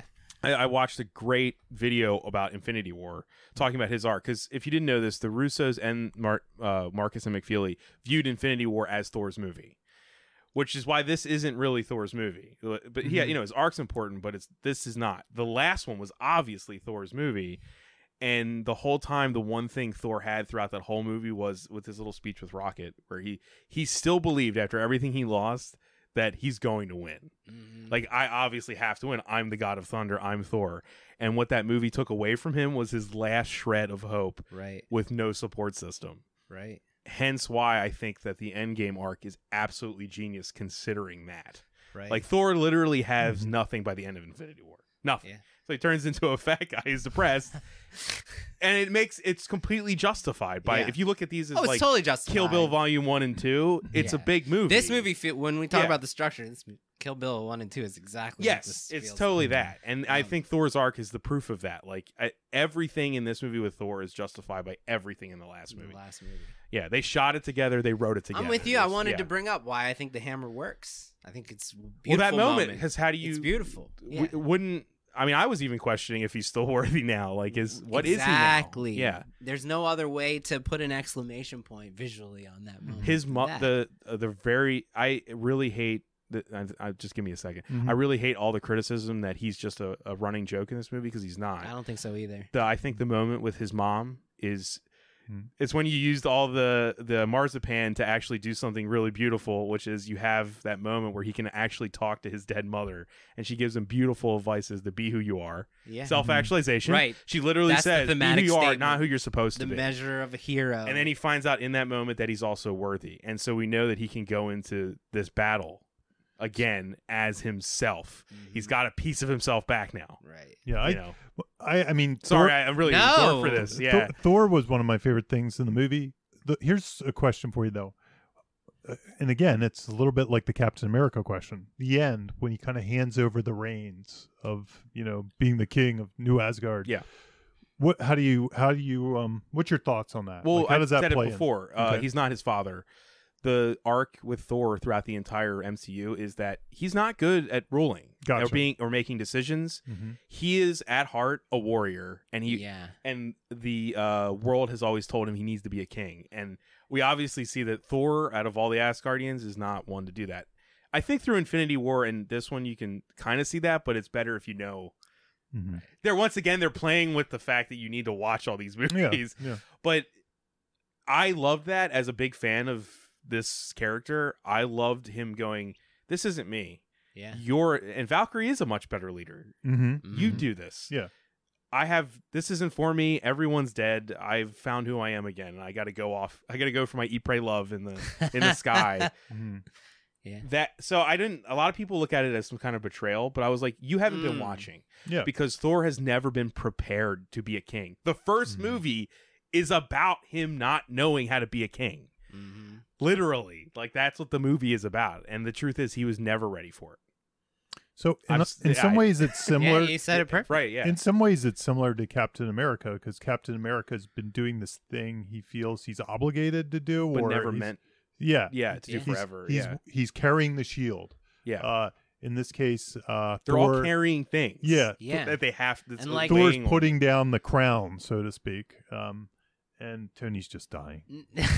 No, but But Tony's being a family man, and that's not what he was Right. meant to be, like you said. Man, I hadn't put that doing in. this show is making me love this movie even more. Yeah. I can't even You're right, believe though. it. It's true. He's Oh my and God. that's that Pepper moment, right? Where she's like, "You can rest now." It's like she connects with that. Well, that's the this callback. is what he was. That's the yeah. callback to the fireplace scene. Yeah. Mhm. Yeah. Yeah. It's so good. Dude. You can rest now. Yes. Yeah. Yeah. So, I like yeah. it. I'm buying it. Yeah. Yeah. Are there any more arcs that we need to discuss? So I want to talk about, is Natasha's more a completion of the whole series arc rather than an arc in this movie? Yeah, I would agree there. Yeah. Yeah. It because it does feel powerful, it does feel earned, but it's earned based on her starting as a double agent who can't be trusted And who's all alone. Who's all alone and Yeah. has no family, to after the course of all of these movies we've seen her in, being so emotionally tied to this family and so loyal that she's willing to Yeah. like. And I would even say after the 5-year jump that she's probably the most self-sacrificing of the bunch. Yep. Like she's not living Well, her they best kinda- life, so to speak. Not at all. Yeah. They do their she's best making to- peanut butter sandwiches by Right. herself. But they do the best to recontextualize which everything Jimmy just said in that small little moment where they're like, she's the only one kind of keeping tabs on what's happening. She's the only That's one who's right. still. She said, I only have this. Yes. I have nothing else. She's like So- the mother, right. and the family has been split apart, Right. and the mother is trying to keep the family Right. together. Yeah. Yeah, it's Right. very maternal. Well, I mean, it's a good time to talk about the Hawkeye thing because their arcs obviously intertwine. You know, I think if there is a fault in how their arcs, how the death ends with her dying, it's that in this movie specifically, and even in Infinity War, we wouldn't know that they were best friends. Like they do that callback, like when they're in the spaceship and they say it's a lot crazier than Budapest, and I was like, man, if you haven't watched these movies, you don't know what the hell they're yeah, saying. exactly. Right, because they've left that all off screen for other Right. movies. Right. Yeah, Like So they said, they're just expecting you to pick it up. it's a and very know. weird thing with Yeah. the Mhm. sacrificing for the Soul Stone. Right. It's a mind boggle. It's another one of those where the lawyers get involved and debate. Do you think do you Yeah. think we should have seen a moment instead of Hulk saying I tried to get her, and then also Barton says she's not back, is she? Do you think we should have seen a moment where they tried to get her back?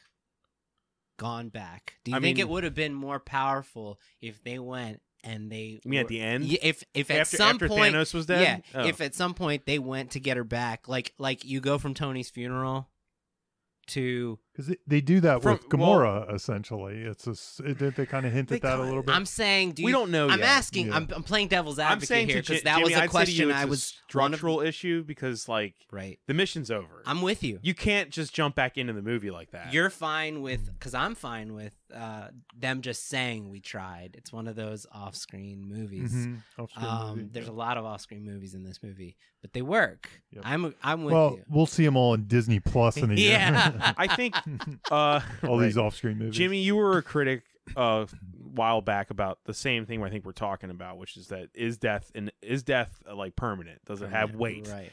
Whereas I think that the Soul Stone deaths to some degree do. Yeah. While Gamora is back, sort of. She's never that Gamora. No, she did not experience that Guardians Gamora 1 and is 2. gone, Mhm. and That they make Gamora- that clear. Right. So I'm assuming this Black Widow is dead forever. Now, Yeah. if we have some Disney Plus show where she comes back, Well, there timeline is stuff, already a right. movie with The her. movie's already yeah, being right. But In theory, it's a prequel, but you Yeah. know. fine. We but don't know. they're gonna bring it back, and we don't even have to worry about timelines. and That's stuff. right. But Yeah. you know what I mean? Like, Yeah. I My think question she was, a- someone asked me what I thought about that topic, and I thought it was worth discussing. it's one of the more um, complex ones. That whole scene yeah. is complex because Yeah.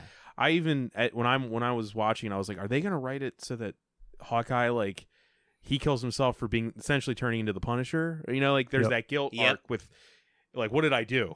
Yeah. What did I turn into? I have to be the one that goes. And Yeah. then they flipped what I expected Mhm. completely. I think So, that's why they built it up. the way Hawkeye they did television to- show coming on Disney Plus next year. There is. I think it yeah. is, right? Yeah. Yeah. It's gonna- That's There's- why I knew it wouldn't be him. there's the Pass Hawkeye the show. mantle.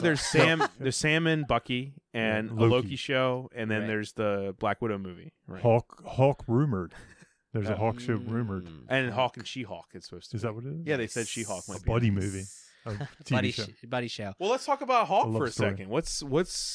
Does he have an arc here? I think it happens. It's Off-screen. an off-screen movie in Yeah. those 5 years. Yeah. Do you think that's okay?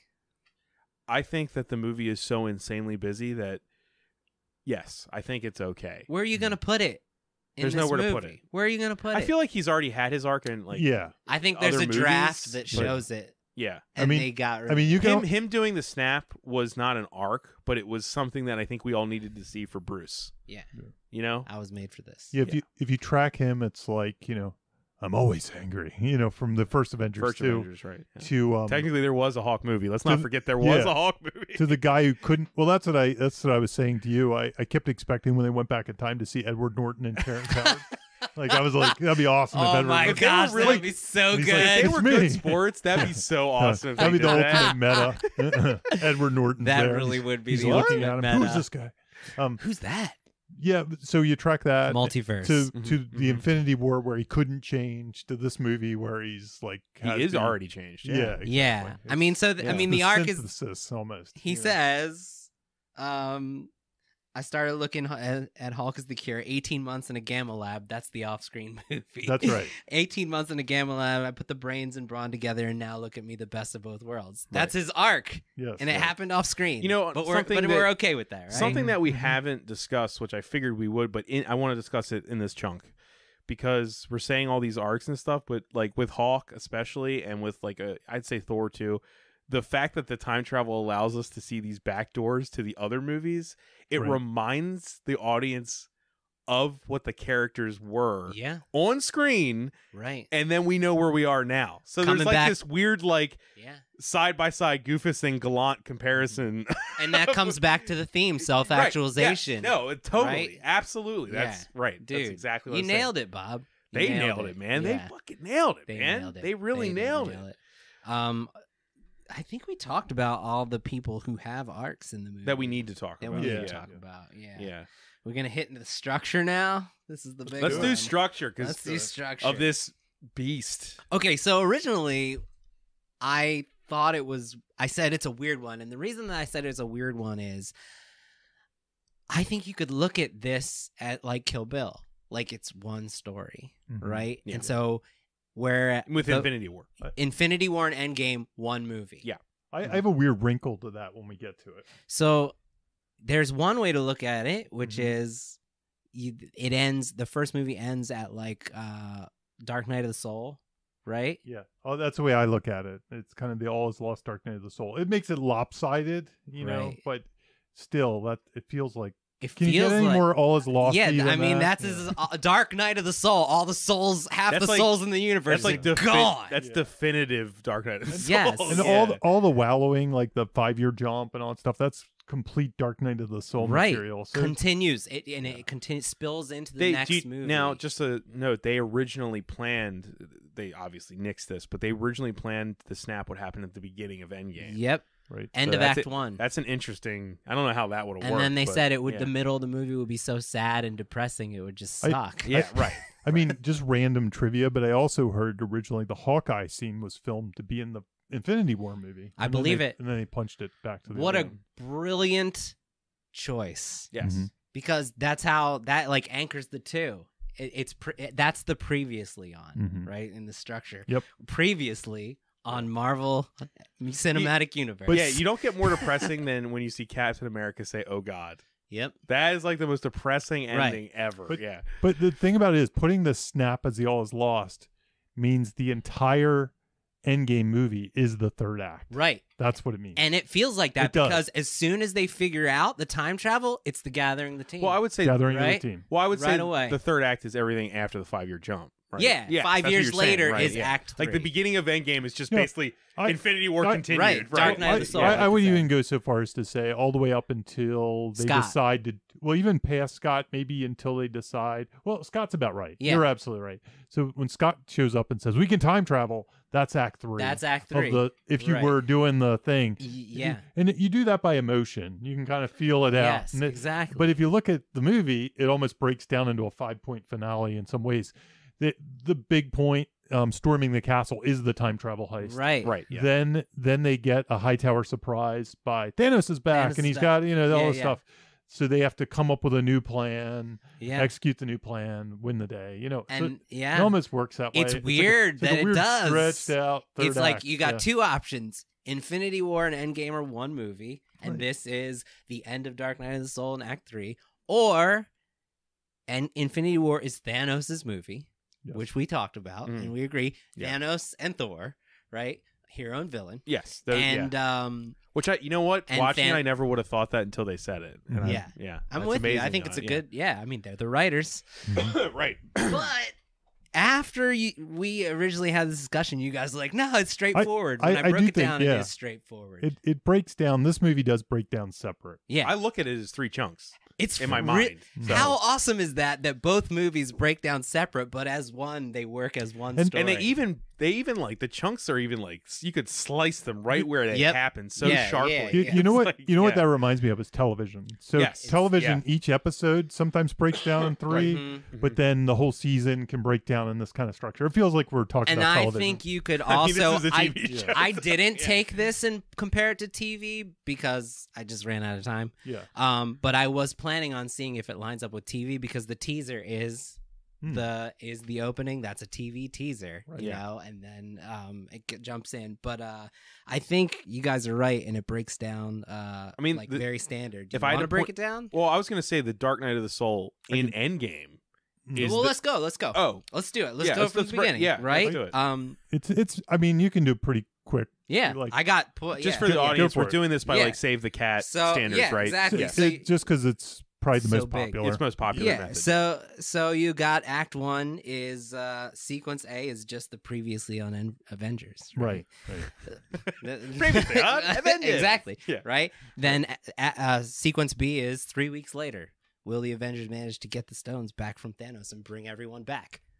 No, they fail. That's a whole sequence. Right. Sequence C is 5 years later, and it's will the Avengers learn to move on from their failure? I thought it was really, if you really look at it, first time I didn't think this at all.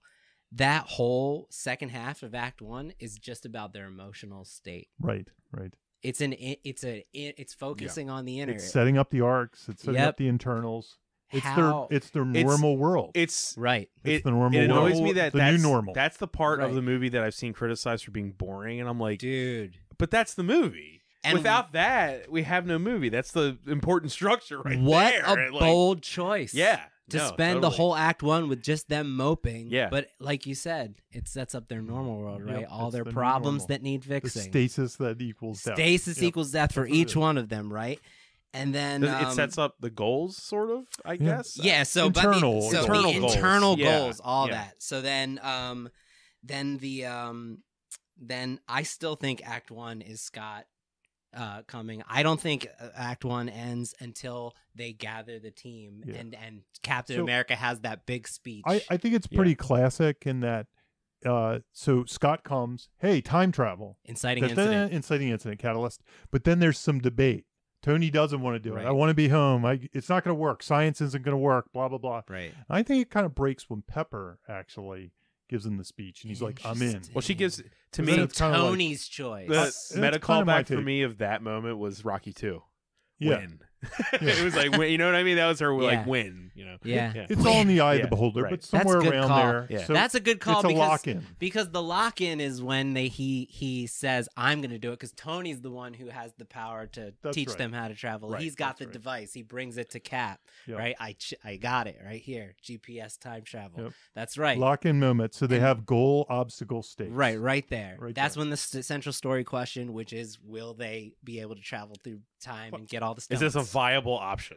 Right. Yeah. Classic hero's journey. Right. Now the next section gets a little weird. It does. But it reminds me of heist movies. It reminds me of Ocean's 11. Yep. So in a lot of heist movies, games. This whole thing is funny. Oh, the fun all games. Fun. Yeah. So the weird thing about heist movies, fun and games, they tend to be the planning section or the research, the getting the team. People talk about this. Yeah.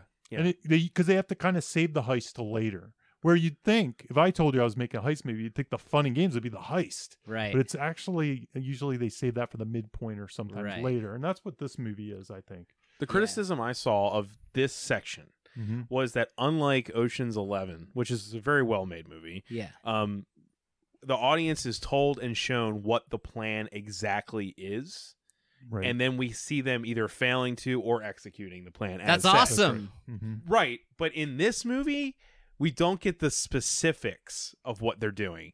Now, I'm not saying that's not my criticism. I see. I think what they did was right, because if they explained what was going to happen, it wouldn't be as fun. You would ruin all those moments. Oh, yes. Like, I didn't know they were going to go back to certain things. I was like, oh my God, they're actually doing this. If they explained all that beforehand, it would have taken the air out of it. Also, we got a 5-minute fucking scene with the plans. How long do you want that scene to be? And that was the Red Letter Media guys, to be honest. That was their criticism. Get out of here. Really, unlike and they didn't like Two Front Teeth. So what do those guys do?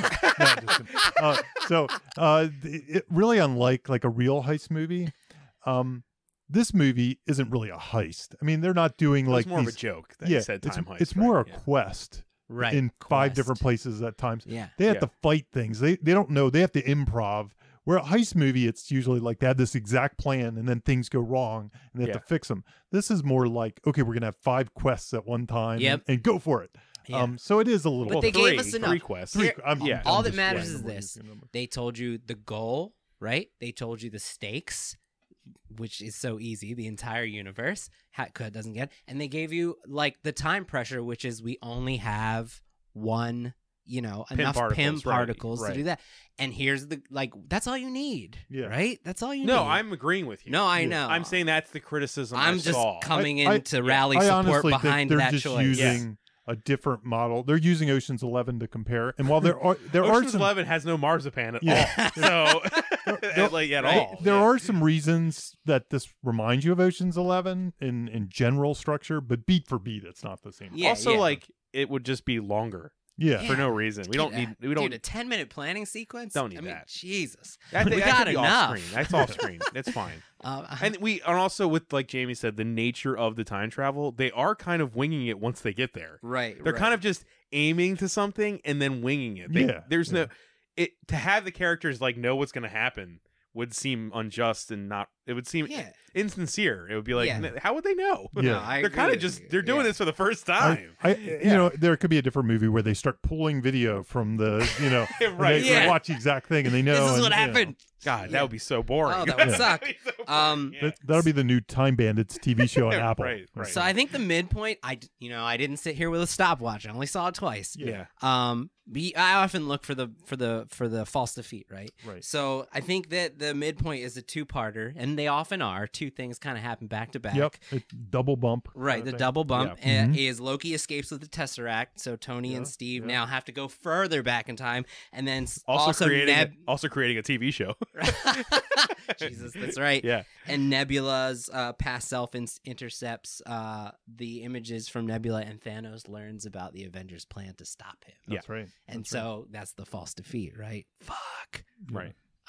Yeah. And then I think bad guys close in is past Thanos kidnapping Nebula and past Nebula swapping with future Nebula. Right. Mm-hmm. Yeah. And then would you think that all is lost is Nat sacrificing herself? Yeah, it's I think the all is lost is like the compound exploding. That's me. This is the hardest part. It's debatable. Yeah, It's let's debatable. debate it. It's Let's debate it. debatable. Because that's the most personal. It's like, all is lost. Our Yeah. friend died.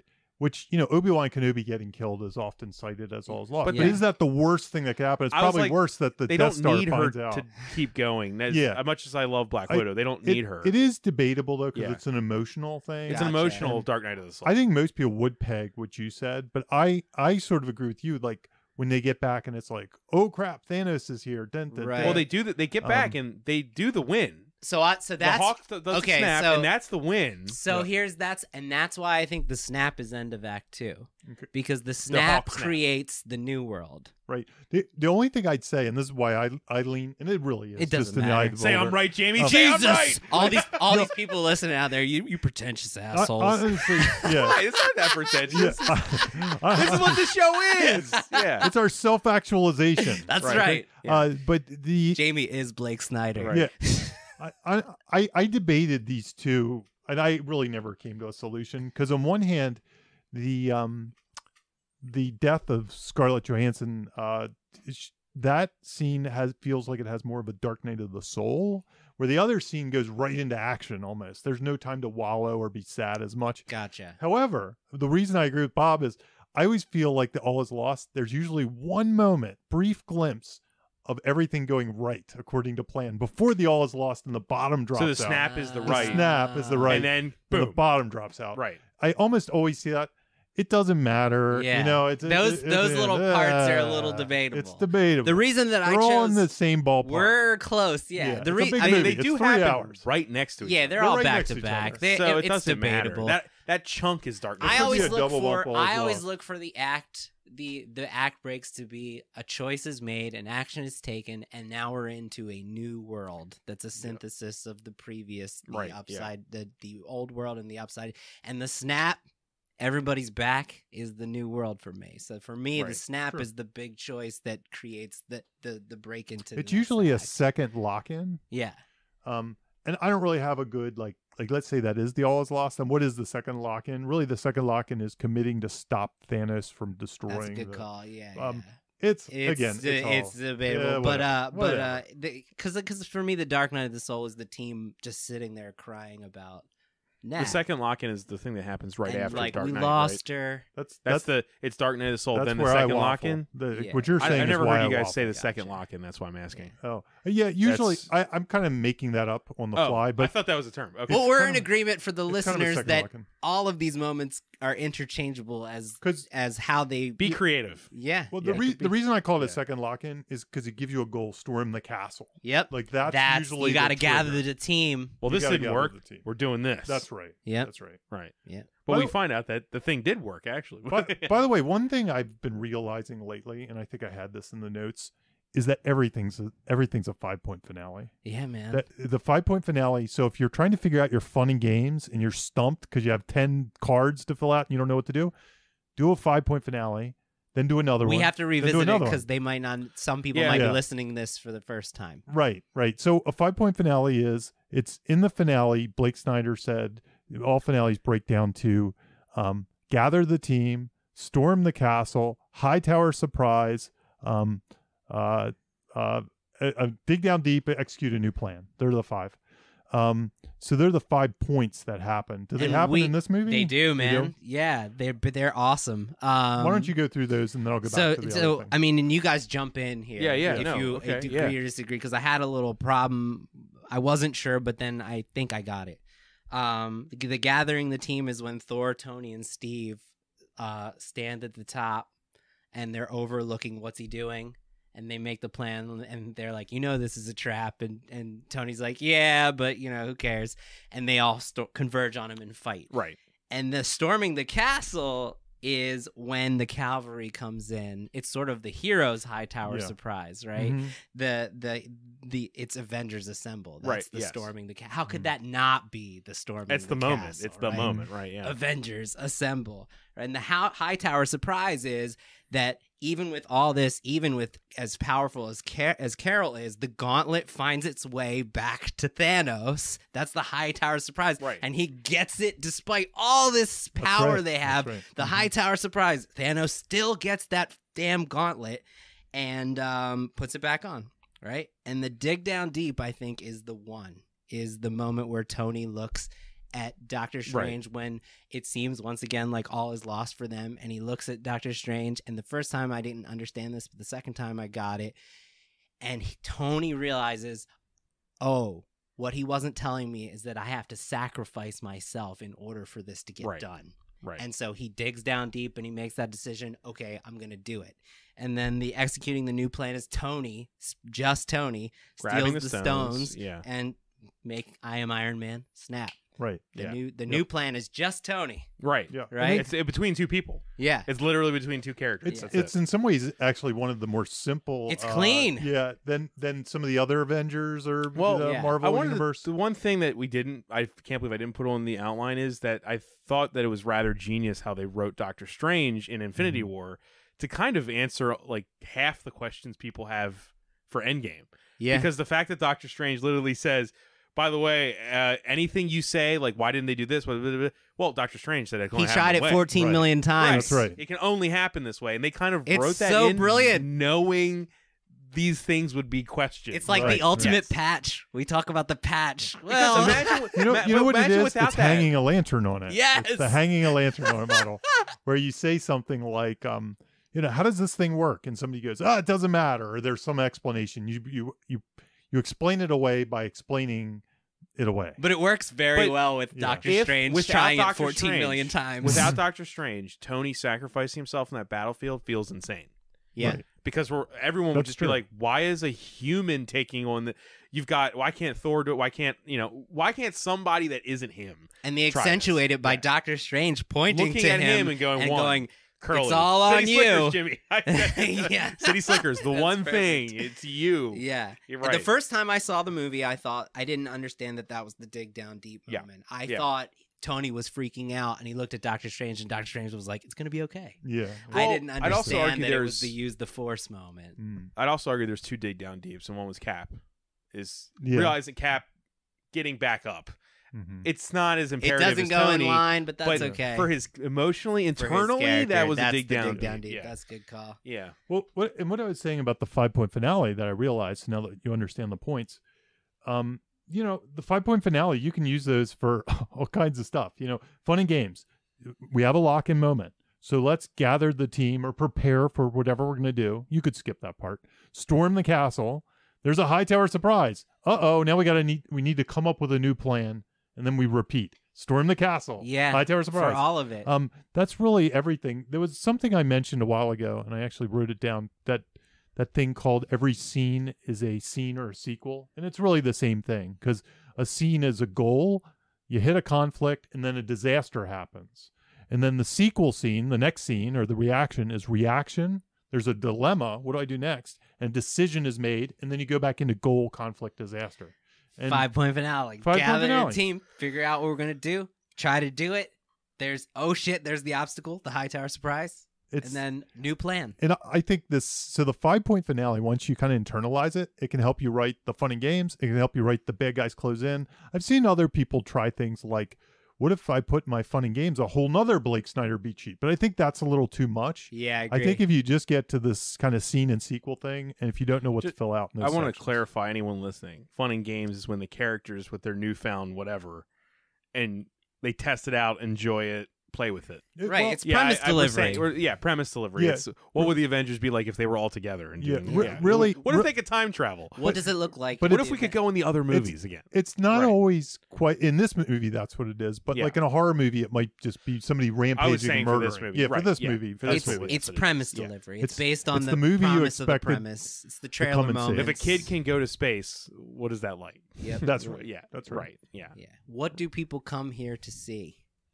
Right. And What are people paying to see based that's on the maybe the a different premise? discussion in the script, but I feel like the one thing this movie delivers on is that since it's 22 movies long, we did kind of come here to see them honor all the other movies. Dude. And they literally go back into the movies, you know? Yeah. Like that's like fun I and think games to this the is hilt. this is a monument to MCU premise delivery. Oh right, yeah. Mhm. They couldn't everything, and that's why I said earlier that I am Iron Man moment. It's one of those things where it's a line of dialogue that only resonates in this specific movie at that specific moment. And that's Yeah. how you know premise delivery when it could only happen in your specific concept and story and nothing else based on the characters and the events happening. That's when you know, like we said in the Matrix, the deja vu with the cat. Yeah, I mean, yeah. that could only happen in the Matrix. Right. And it's so good. It's just, this movie, it's all premise delivery, and it's so well. It's like it's executed. rich. Yeah. It's like it's giving the audience what they want in the best way possible. Dude, has there ever been a screenplay that demanded more from its writers, like to be able to achieve? I mean, if you consider the financial thing on their backs, like they have to make Dude. this like a hit. No, I would say this might have more weight on it to do right than You have to any stick movie the- ever that has existed. Yeah. Yeah. you have to stick the landing of 21 movies. The only reason I'd say not, this is purely just more Dude. philosophical. The only reason I'd say this one doesn't is because people would probably see it anyway, you know? Yeah. Whereas like Like it could suck and it would still make money. like the but, DC Would movies. they like it though? I think the DC movies have a lot of pressure on them because it could literally destroy the franchise, the next bad one. Right, It's like, yeah. you know, so I hear what you're saying. The stakes for the writers are more for those DC movies. yeah, in That's some interesting. ways. Yeah. I mean, this is kind of like, can we keep the hitting streak going? Which is tons of pressure. The other one's, can we keep the lights on? To me, it It was. there's the Yeah, you're pressure, right. you know? Hey, Marvel's kind of set a bar, and it's like Yeah. if you They- go now, they gotta stay there. If this movie was a bust, though, the train would keep Keep rolling. rolling. Yeah. I'm more like it felt like the longest TV series in history Yeah. coming to a series finale, and did well by it and stuck the landing. It did a Breaking Bad, right? You know, not a loss. I liked what. Yeah, not a loss. Now I'm saying this as a man who likes or loves every 20 of all the 22. I like or love all of them. I don't dislike a single movie in the MCU. But Jimmy, you brought up a great point with that one line from Iron Man where he says, "I only remember the good stuff." Yeah. Oh, let's talk about the meta. We didn't talk about the meta. That's a good segue. But Jimmy brought that up, and I was like, man, that's awesome. Like he's kind of just contextualizing the MCU. I only remember the good stuff. So I think, and I'm doing the English teacher thing here, Right. and I hate when people do this, and listen to me, I'm doing it. The definition of, is that what you're doing? Yeah. No, I'm reading into something that's not in the text. Okay. But it just struck me, man. It's like there's lines left and right where it's like, Nat saying, I don't judge people by their worst mistakes. I mean, there's been some movies that people are upset about, and some handling of various characters that people are upset about. But the fans have just dealt with it, and as they're a still fan, having she said faith. that spoke to me as like not judging Iron Man. That's for all his it mistakes. felt so meta, like talking right. both about the creators and the fans, and adoring both of them. I think this movie loves the fans. But I'm gonna point to the scene Bob and I talked about this after we saw the movie. I messaged him. I was like, dude, the scene between Tony and his dad, Howard, right? The father of Iron Man, right? I don't think it's an accident that he looks like Stan Lee. I think now, this was a cast member that was casted before, though, right? Just so we're but clear. In this movie, more than the others, the way that the aesthetic quality of that character, he looks like. Even though Stan Lee had if you put the Stan Lee 1970 cameo next to Howard Stark, they look very similar. Yeah. And there's this line, right? And he says, when your kid, he says to Tony, when your kid was born, did you feel qualified, like you had any idea how to successfully operate this thing?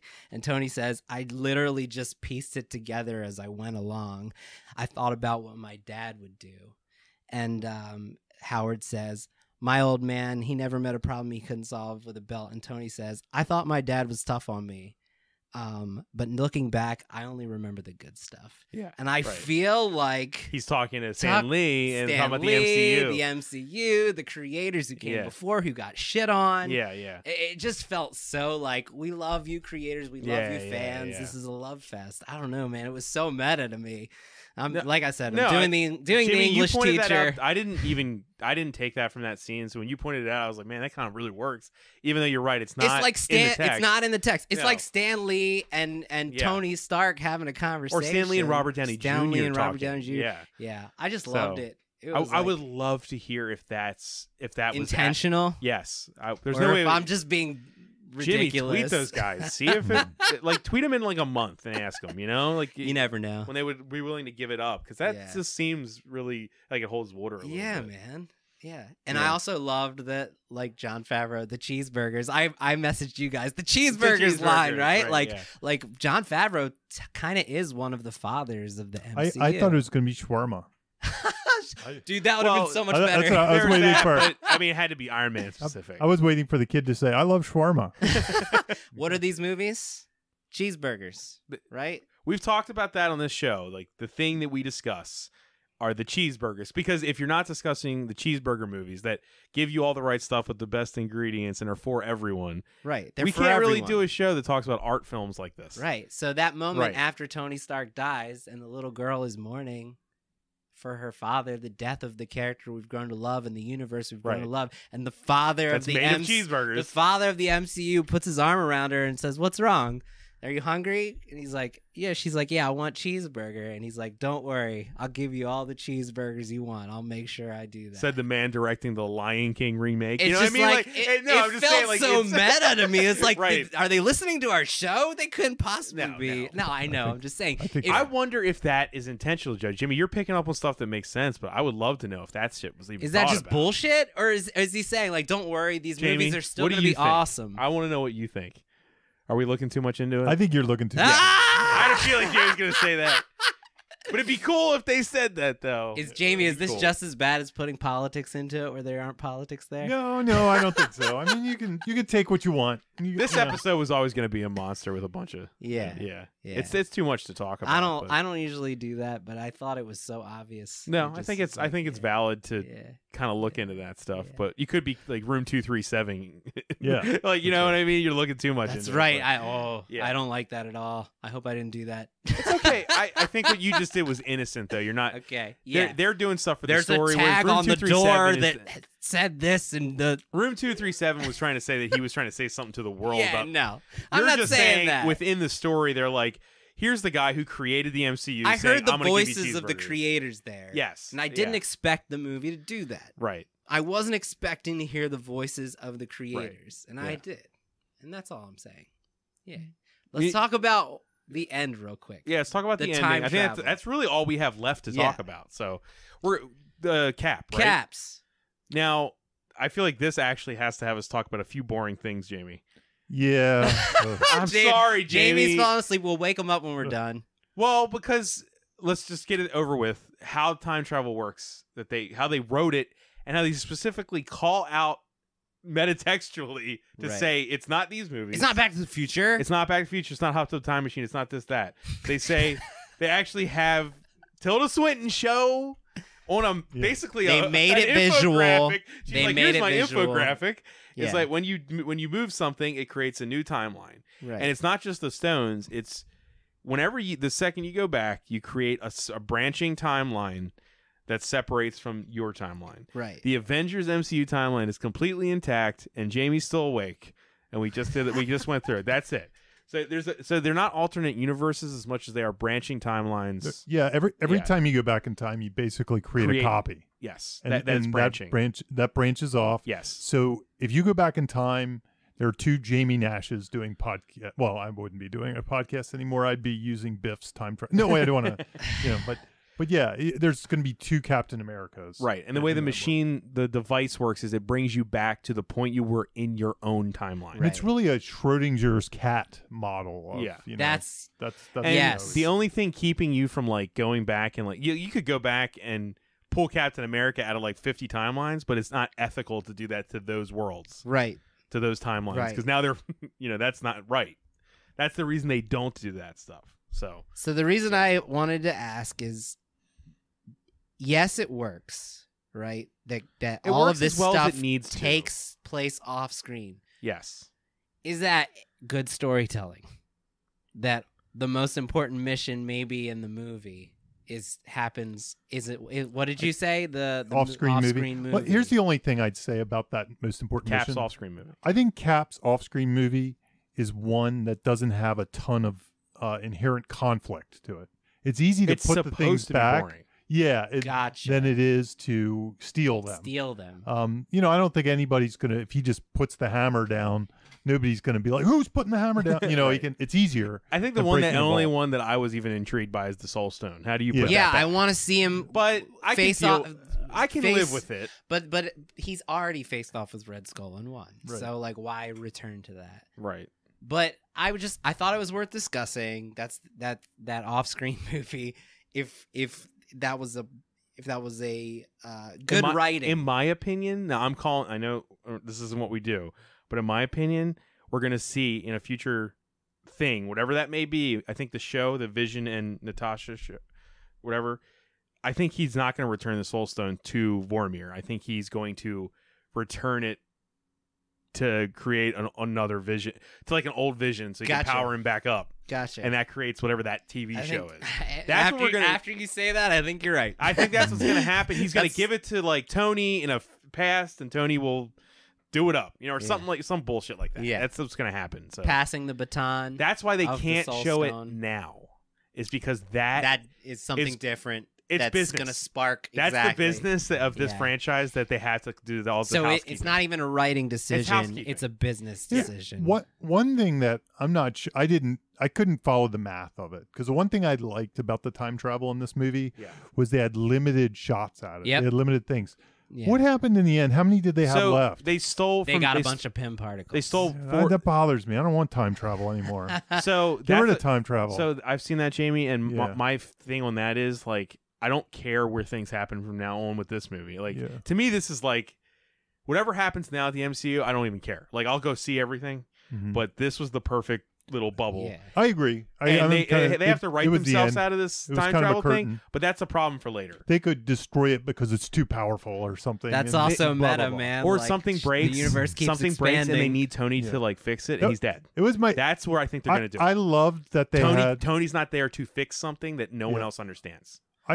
I loved that they had you know. limited time travel attempts. Like I love that. I thought it was like that's a great way to explain why this isn't going to ruin every movie from Right. here on out. And then it kind of bummed me out when they had a bunch more. I was like, They "Ah." doubled down on Ugh. it. Yeah. Yeah, I just Well, didn't like it. so just God, they took it from Hank Pym in the 70s. They took Right. Yeah. that. All bunch of That's it. the one thing that Yeah. he can't put back. Yeah. Well, you could keep Yeah. going So- back to that 70s and keep taking more until you had like an infinite amount. But it was keep creating new timelines every time. That's fine. Oh, man. No, but I understand what you're Wibbly saying. wobbly, timey wimey. They lowered the stakes They lowered the stakes of by the entire giving universe, them, in my opinion. Right. Anyway, it just kind But of. that's a problem for later. It's a problem for later. It's. Next I don't movie. think it affects this movie, Right. but it's. If a I was problem for reading later. the comics, I'd be a little pissed. I'd be See, like, "Ah." Jamie, if you knew that Endgame kind of ended here, and they kind of were like, well, now we have time travel, everything's fine, we can always fix anything, No. and this was the end of the MCU, that would just be. And right? I do kind of view it as the end of the MCU. Yeah. I don't really know how interested I am going forward. I'm not disinterested. I'm gonna just- see everything. I'll see everything. Yeah, But as far as I'm concerned, I doubt that it'll rev up. To I don't this know if level you could again. hit this many home runs You can't. again. It's just it's unprecedented. Also, so. these characters are the ones I and most people are most familiar with. So now they're going to dig into some other lesser characters. And hey, I was a fan of West Coast Avengers when I was growing up, and some I am weird comics. so excited to see It's Sam like as a Captain spin-off. America. I'm super excited to see that. It feels like a Yeah. spin-off now, right? Feels more like the If Disney Plus versions of the Yes. movie. If I don't I know. could go back to something Yeah. you said at the beginning of this chunk, there is that good storytelling. Maybe not on the page, but the way that it was executed, I'd say it's good filmmaking. Yeah. Because if he popped back onto the platform, it doesn't have. Remember that whole thing I talked about with textual Mhm. versus text, that whole Mhm. thing. You know, like if he pops back on the platform, it's not a beautiful moment. It's Right. not. It's just like mechanical, and he's like, "Oh well, I decided to live for 80 years. I lived my whole life." Yeah, you have to sit there and explain it to us. Whereas him, you know, the camera panning over and being there. Yeah. Yeah, that's the filmmaking that had to happen in Yeah. that moment. That's and all. They explain. Yeah. I mean, I came to terms with that. Like for the first second when I saw it, I was like, okay, he's there, and my mind went off in this whole different direction. It takes you out of it for a I second. started doing the That's logic. what it does. Yes. Yeah. I figured it out, like myself. I didn't need an explanation, but it took me after the movie before I figured it out. The only way I Yeah. could think to do it otherwise was if I had to rethink it is that like he comes back and the machine like either malfunctions or blows up, and they're all kind of just you have to disorient everyone. So like, what just happened? And then they look over and he's sitting there. Right. Like you know what I mean? Like that way everyone Yeah. would at least go, well, he came back through the machine, so now I kind of understand. But I don't, you know what I mean? Like I thought it'd be cool if a yeah. car pulled up at that moment and went dun dun dun, and they had a letter. Right. This letter was mailed in 19. No. Right. I'm sure Tony could finagle putting all this technology into a car, and it could be a DeLorean. Yeah. If he didn't die, he probably would have just made a DeLorean out of like fandom. But I think the Cap thing, it works in the context of the movie. Yeah. They're gonna it doesn't answer any questions, and it doesn't care to at all. It's very lazy and I convenient. think in but the it sequel works. here. And they can explain it later. They'll just explain it later. That's what they're gonna do. They said that in an interview. Yeah. I think in the sequel we'll find out that old Captain America was actually a what are they Scree? Skrulls. Or Skrull. That's right. Yeah. Rah, and then it was all a trick. Dude, and he- that'd be he so was- low. It was a trick to They get go the to time Peggy Carter travel. dancing with him, and then it's easy. And he looks at the camera. Yeah. That could have been the after credit scene. And he gets the time travel machine to defeat Captain Marvel. I'd love it. That'd be the ultimate cliffhanger. That'll Yeah. be my fan theory. Check my blog next week. They're all scrolls. They're all scrolls. Oh my god. I think Jamie, that honestly, I think that's one of the reasons they got rid of the Skrulls in Captain Marvel. Yep. They're on the other side of the universe. You're actually, Yeah. Loki's going and the Skrulls are going. Everyone you're seeing is who you're seeing. Yeah. They got rid of the two things that could replicate people. Maybe it could be Mystique. Well, they own her now, They right? own her now, Jennifer right? Lawrence. Can you Pop imagine that if in. Jennifer Lawrence at the end looked at the camera and Captain Marvel morphed into Jennifer Lawrence? People would have been like, "Oh!" He's so big. It would have been the weirdest. Yeah. And then she goes, "Oh snap!" Right. and winks at the camera.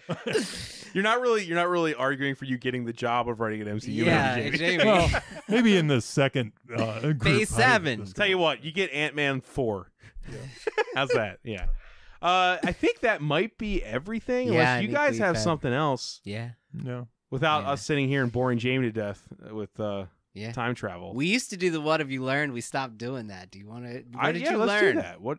I learned you that learn? I really think the theme is self-actualization. Oh, It's okay. That failure leads to Yeah, self-actualization. no, I like that too. Yeah. I like that too. I'm Yeah. pretty proud of that then. Yeah. It's like a combination of our themes. It works really Right, well. Yeah. I Jamie? didn't bring this up, but the action writing in this, even the individual scene levels, that whole storm the castle, fail, disaster, new plan, because even like, hey, we got the thing, and then Hulk opens the door and knocks it out of their hands. Yeah. It's a disaster. They have to come up with a new plan. They go at it, another disaster. They did a great job of that. They And I really saw did. that. I saw it on a micro level and a macro level. Yeah. That's what's cool about it. That's really well done. You're right. So what did I learn from Endgame or from this episode? And yeah, Either both.